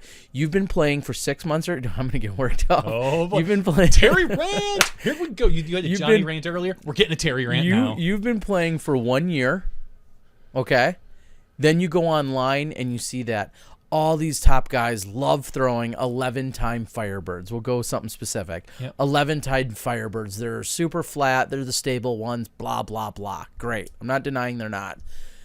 But you've been playing for a year. You don't need to go out and spend $45 or $50 or $100 on a 11-time Firebird. Guess what? That's not the solution to your problems right now. If you've been playing a year, unless you're some super phenom, and even if you are, you should be good enough to go out and pick up some other disc that does what you need. Yeah. You do not need to spend $75 on an 11-time Firebird. Or we'll use another example, as you said, with buzzes. Yeah. I've been playing 2 years. Oh my God, I love the bar stamped first run buzzes. Wasp tooled. Blah blah blah. No, you do not need to spend $200 on that and put it in your bag. I don't care how confident you think that's gonna make you. It doesn't. You're stupid. You're just stupid, is what you are. Because the confidence it gives you is not going to be enough that it's going to overcome your inadequacies as a thrower. Correct. Now, you've been playing longer. You're seasoned. You know what you're doing, and you say, okay, I slightly prefer the way this flies over that flies. Then I can trust you. And you're going to dip a little into, okay, I really like a particular thing. I'm totally okay with it. I'm not saying no one can ever buy an expensive piece of plastic. I'm saying when you're newer, as in a few years in, buying a $300 bag and buying $2,000 worth of plastic isn't going to make you better. That's what I'm saying. Yeah. Stephen Winslow says that he doesn't disagree, but it's interesting seeing someone switch from an expensive hobby like golf, where your clubs can run you $300 or more. That's not fair. That's totally different. I know, but then to compare that to say, oh, well, this disc that everyone says is good is only $100. But you could say the same thing. Like me walking up as a golfer, buying a $500 golf club isn't going to make me a better player. It's not going to make me, Yeah, whether you went out and bought the Big Bertha from last year for $250 or the Big Bertha 2015 from this year, and that's $500.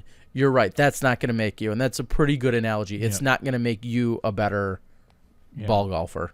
Yeah, confidence is confidence, but it doesn't override skill. And again, I think that's a misplaced confidence, though. I think that is a completely fictitious confidence. False confidence. Yeah, false in that well, Paul throws an 11-time Firebird.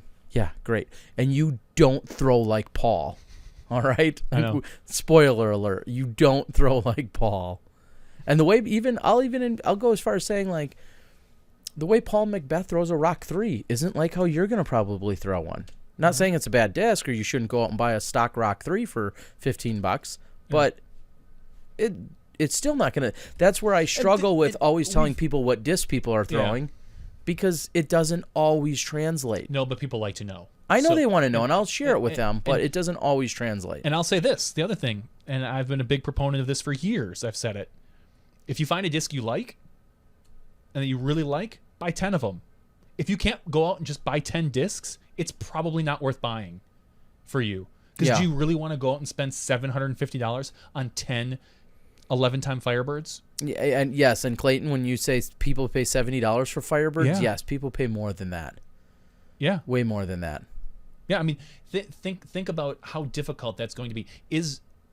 What good is, we'll stick with the Firebird. What good is an 11-time Firebird going to give you, even if it's a better disc? How many strokes is that going to make you up a year? 5? If it were that much better? You break that down, probably not worth it. Go out and get 10 stable something else from the same or another company that you can sit and love. And here's a clue.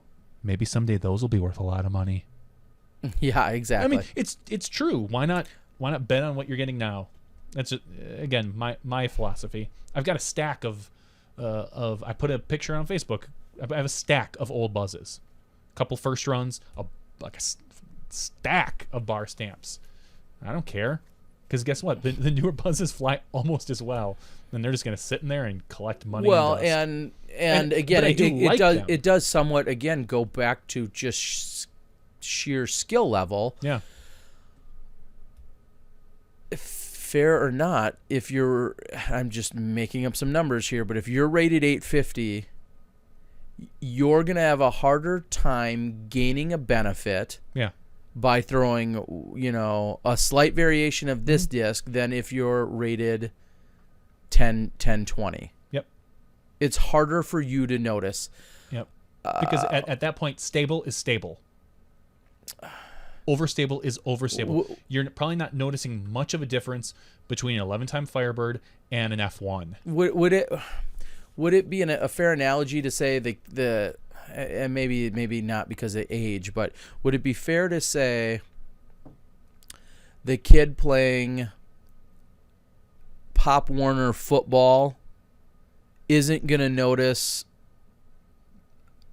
the Reebok shoes versus Nike shoes? No, I was going to say the PSIs in a football versus Tom Brady, who knows nothing about. He swears not. But anyway, no. But what I'm saying is, would and again, that's a tough analogy because of the age and the hands and the size and all that other stuff. But I guess my point being, okay, yeah, how about that? Would a 15-year-old notice the difference in two different shoes versus an NFL player?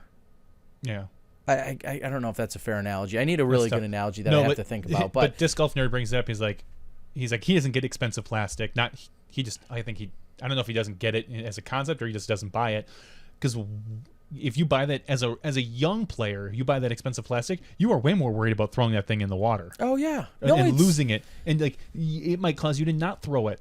Trust me, there have been particular times I've walked up to a hole and thought, I'm not going to throw my expensive buzz here. I'll throw my less expensive buzz here, which does almost the same thing, and I could probably get it to work. And does that cost me a stroke? Maybe not. Depends how I throw it.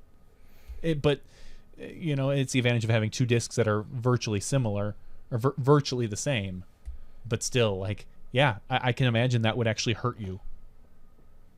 The debate online is getting all too political, not where we're trying to take it. We must have got Chaz McHugh fired up though, because he chimed in. That's not a regular name I've saw in the I don't think I've seen him post in the yet. previous posting tonight here. Anyways, he says Banshees CE and 11 time are easier to throw than flat 12 times. That's why newer players feel they need to buy those. But they shouldn't, because they should not know about them. Yeah, I mean, think about it. If just because I tell you, I guess an 11-time Firebird is going to be easier to throw than a CE or than a Banshee than a 12-time. Guess what? You should never have to know that. You should go out and find the disc that's made right now, that's easy for you to throw. And I know it sounds crazy, but it just makes sense. Again, you guys are taking the whole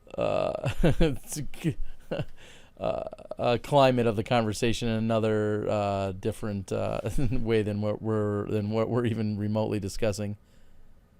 The expensive bags are better for your back, and that is better. I wouldn't necessarily completely disagree with that, Grady. Yeah. I guess it depends on what kind of investment are you making. Do you feel like bag company X makes a better bag, therefore I want to buy that? Then again, do you know that? Is that what you're researching? Are you thinking, well, I see this $100 bag online and I see this $300 bag online. The $300 one's probably better for my back. I don't know. They're doing it. I think it was said earlier in the thread. They're doing it more for clout and for ego. I'm sure a lot of them are, and that's fine. I mean, that's just branding and marketing power. Yeah, that's all fashion. That's all. That's how fashion works. That's fine. I don't say it doesn't exist. I'm adding it all up when I say you see someone with and somebody posted it on the thread here earlier. Go out to your local course and find that guy who's got 4 discs and he keeps them in a plastic bag and he whoops you all day long. We have a guy like that at Valley View. Yeah, exactly. Versus Nate? No, you're thinking of Dave? No. Otto? No. Oh, Nate. Oh, Nate Clayson. Nate Clayson, who walks up to Valley View with usually 2 discs, both of which you can't tell what they are because they're beat up, and he can go out there and shoot a 17 under on a very easy course. On a pretty easy. And he does course. it with 2 discs and no bag and no towel. He just does no mini. And he can go to a regular course and shoot pretty well, but he's that guy, and he doesn't care. So it's and there's people that are just naturally gifted and talented and blah blah blah. We're not trying to get there, but anyway, I don't know. We're getting off subject as usual, but my point is, I was gonna say, someone who said that the $300 bag is better for your back than the $100 bag. You don't know that. I mean, I don't think there's been a definitive research as far as bags go in disc golf to know that the $300 bag isn't just marked up $200 and it's virtually the same quality as the $100 bag. And I'm not ripping on anybody's $300 bag. If you like it, you like it. Go with what you like.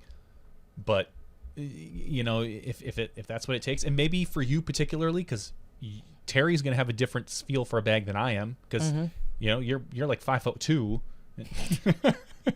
What are you, 5'8"? 9.5. 9.5. Quarter. I know, and I'm 6'6", so it's going to be a different feel for the bag. Go, especially with bags. Go out and try one on and figure out what you like. Yeah. Or go with a cart. Again, my amusement comes in, not so much. Agreed. It's just the general concept. Is that you go out and spend all this money on a bag. You spend all this.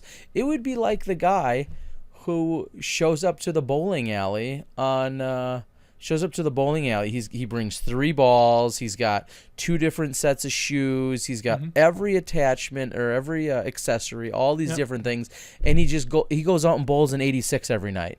What's wrong with an 86? I know that's a good night. That's a solid night of bowling for you.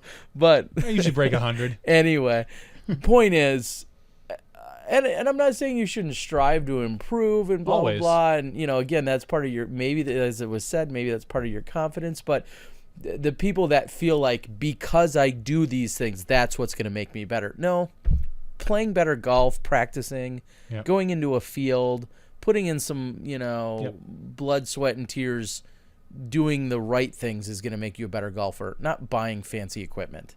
Yep. There's my pro tip, the longest pro tip of Do you all want time. to do you want to go on a rant about disc speeds? No.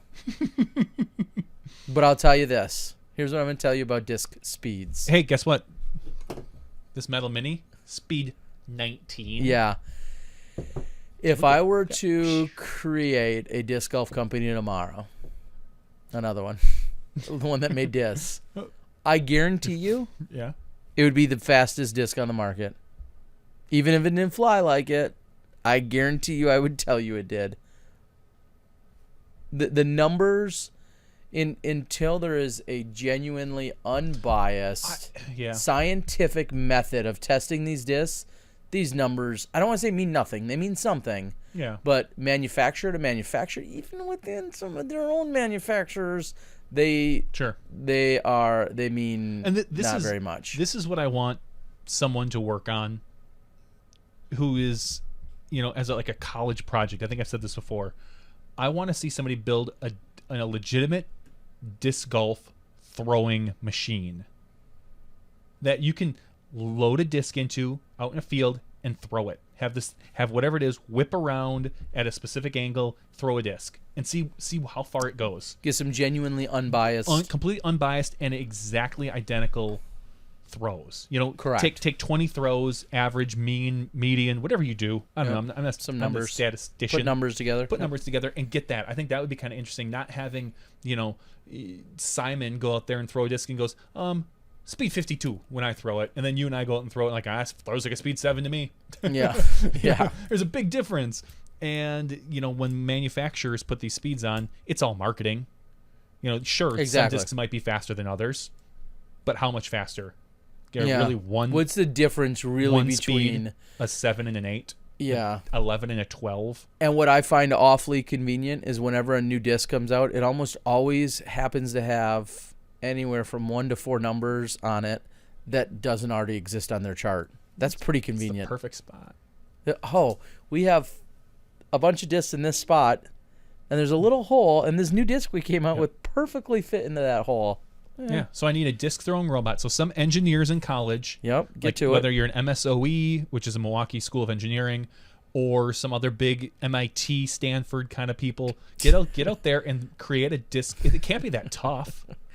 Like just some sort of, they've got drones that fly around and all. Yeah, some kind of automated machine and vacuums it can't be that tough. With legitimate same spin, same speed, whatever. Get out there and create it, and then we'll have a true definition of the speeds of these discs, which I don't think any manufacturer really wants. No, Because everyone wants to be able to tell people what they want. So, and that's fine.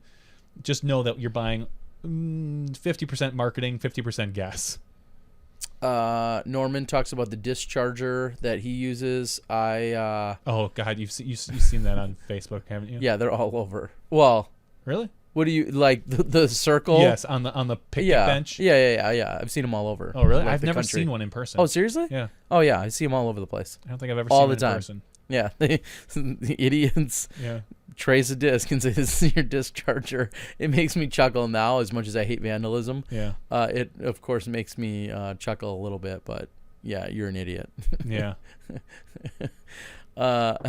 So sorry to hear those aren't working out for you. Yeah. There has been some ruckus on social media about that. I don't know. Chaz's speed with glide. I couldn't tell you what the 4 numbers mean, but I'm unique that way.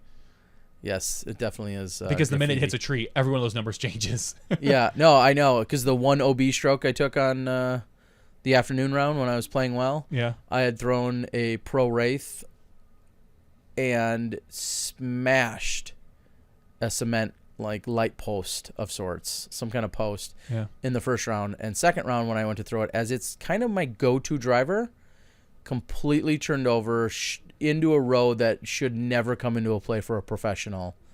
and I launched it straight into that road. And I felt stupid, but dare I say it was 100% the disc. Just different disc. Which at that sucked point. because I throw that disc a lot. I love that disc, and now I don't. Yeah. And that was the 10B stroke that I took.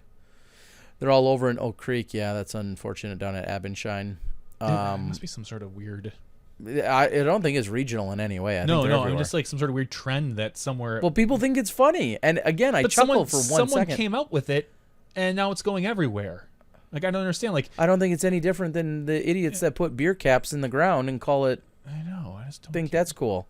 Yeah. Which is also, by the way, littering and vandalism. But not when I do it. It's art. No. Do people take chargers seriously, or is it for Trolling. It's got to be trolling. It's got to be just people making a joke like, ho, ho, ho, this is where I set my discs. You never know. There's some idiots that probably draw a Batman symbol. They're not picking on you, Dutch, but draw a Batman symbol and think, oh, yeah, well, I'm calling on Batman here on this hole. I always color one side of my disc with marker so it weighs it differently so everything's flippy. Yeah, there you go.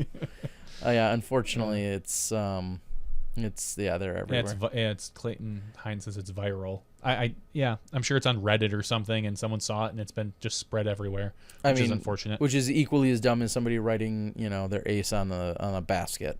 And that is regional as well, depending on where you're at. Sometimes you see it, sometimes you don't, but unfortunately, it's in a lot of places. Oh, Lord, the beer caps, he says. Every one of my aces have come after using a discharger. Feel free to ask how many. You think it's 0? I'm going to go with 0. Truett, how many is it? I'm going to say, I'll guess 0. Check out Addicted to Disc Golf. No, speaking of Addicted to Disc Golf, the other day it seemed as if, and if I'm speaking out of line, somebody can correct me, but it seemed as if they had taken Paul Macbeth's 50+1 video from YouTube, Okay. downloaded it locally, Okay. and then re-uploaded it to their Facebook page. Okay.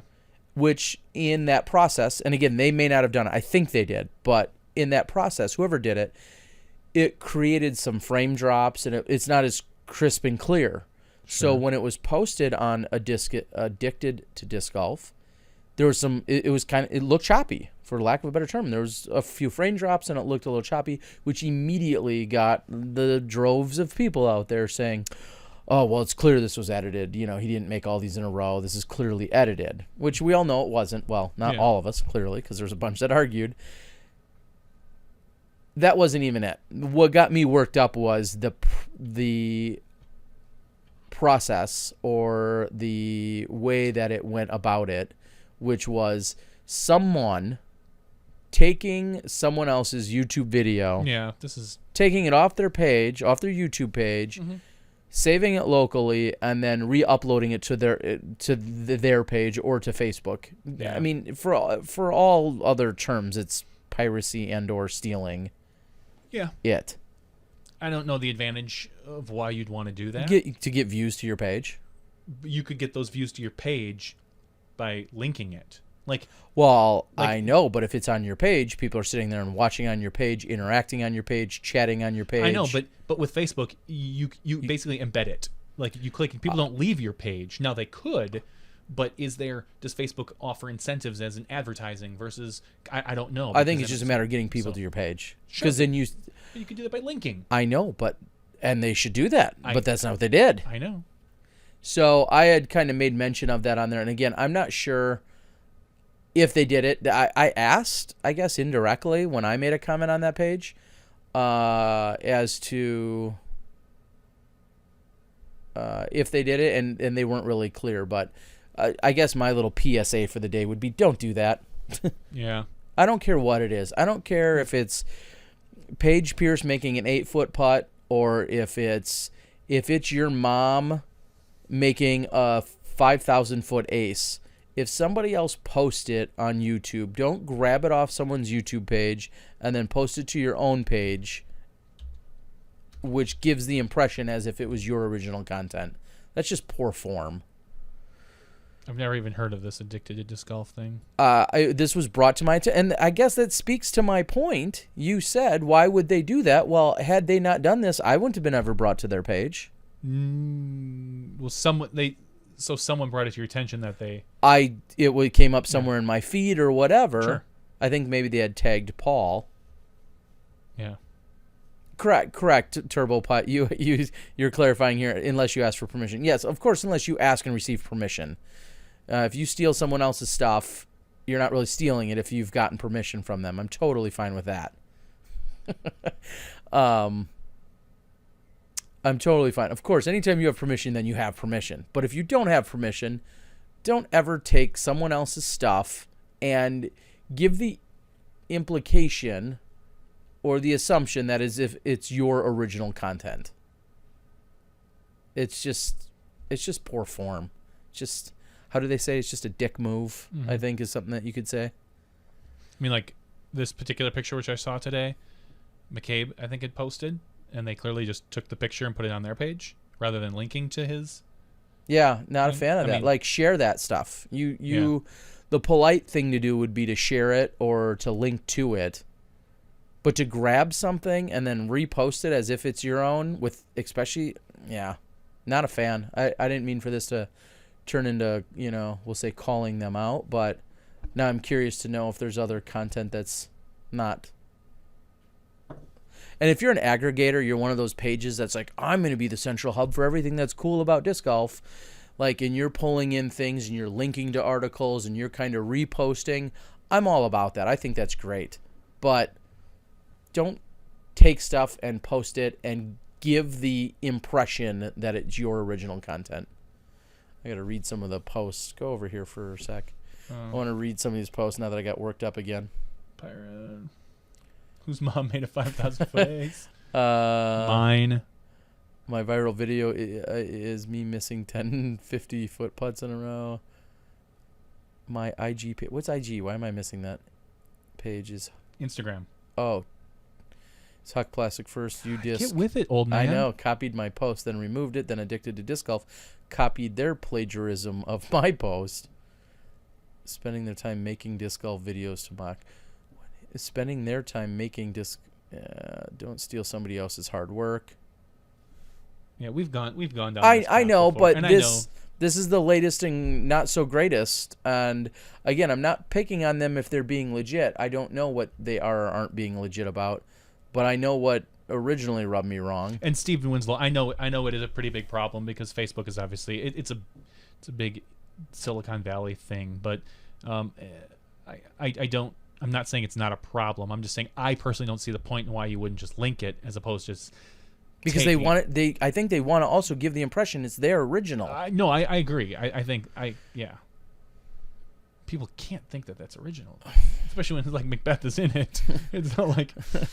Well, no, there were some people saying that doesn't even look like Macbeth. You don't even see his face. Oh, geez. Like, oh, yeah, because somebody else is making 51 putts in a row or 50 putts in a row. Hey, by the way, I'm on my phone. Jonny V, who was asking a while back. What page is this? It's a Facebook page. William, I would watch that. So anyway, underlying story is don't steal other people's work, period. I guess that's a good just rule to live by. Well, is it? I think so. Yeah. Yeah, not a fan. Now I'm getting worked up again. Anyway. All right, we should probably wrap this up. We should wrap this up. So much for being a stupid short show. Yeah, have some manners. I agree. Again, ask for permission. Yep. Once you've received an okay, then do what you say you're going to do. That's a different story. You should see how long it takes you to get banned from that group. I'm not even in it. Well, that's why you join it, and then every time they post something that's not theirs, stolen. Hashtag stolen. Yep. Hashtag stolen. See how long it takes you to get booted. Yeah, I was going to do some research because I was thinking the exact same thing you just asked is why would you put it on your own and where can you make money? I watched an entire video about this months and months ago about a guy that had a bunch of his work stolen. Well, and it's a little different if you're stealing it and putting it back on YouTube and monetizing it. I understand the value in that it, too. but where Facebook at this point I don't believe has monetization on their videos, I don't understand why you would do that. I'll find you the video But- because I watched one on it. But I agree, it's a problem, and I'm not denying it. Oh, Clayton, should we have an after show to the after show? Just kidding. Stupid short show. Yeah. Macbeth is still the best. Yeah. I'm not disregarding the video because we talked about it on the show extensively, and I talked to Macbeth personally about it, about how legitimate the video was. I don't second guess any of that. William Buckley wants to know if he can post our entire podcast on his Instagram. In 15-second clips. Yeah. There's probably a program that will do that. 15 seconds. You divide out 3.5 hours by 15-second clips. Put it all in some kind of... You probably wouldn't have many Instagram followers after that. No. This happens on YouTube. Yeah, we know it happens on YouTube, unfortunately. People are... there's an entire... People have yeah, stolen our videos from YouTube, the Smashbox and stuff like recently my video blogs. I don't even think I shared that with you. There was a page. Yeah, I've seen... Yeah, I saw that. I was reporting. I had reported like 12 of them, and then I continued. He had like another 30 of my videos. There's literally like over 100 videos in this thing. I mean, clearly it's all just a bot. It's a bot that's automatic That's because it's doing all this. within like minutes of each other. Exactly. And I'm like... And I couldn't even report them all. It was crazy. Yeah. At that point, you somehow have to just report the page. That's what I did. Yeah. After this after show, tops out at 4 hours. I missed the first 2.5. Well, good thing it's all archived for you, Clayton. Go back, watch that in some 720 for you. Mm-hmm. It's all there. Alan, have a good night. I hope you're good luck with your Periscope. Hey guys, go out and follow me on Facebook and or not Facebook, on Twitter and Periscope. Both, yeah. Well, and Facebook, but on Twitter and Periscope. I will be using those sooner than later. Well, you already use Twitter, kind of. Periscope tonight, maybe on the drive home. I'm gonna have to get a mount for my phone so I can Periscope in the car. Anybody know the time limit? You can go a long time, right? Yeah, I think you can go... Hours? I would assume so if you don't mind eating through your data. Yeah. It's gonna be DG Guy Live. It's gonna take over Smashbox from my phone. Oh, boy. Okay, maybe not. All right, close us out. What's your go-to driver for distance? I was going to say save that for next week, but... Wraith.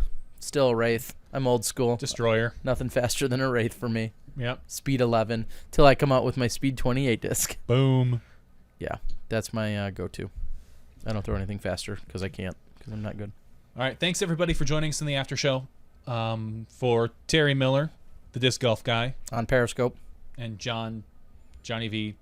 Van Derzen. That's all I got. I don't have a cool nickname like you, apparently. No, you don't. Thanks for tuning in to podcast number 35, After Show. We will catch you next week when we figure out who our guest is. We don't know. We'll figure it out. We always do.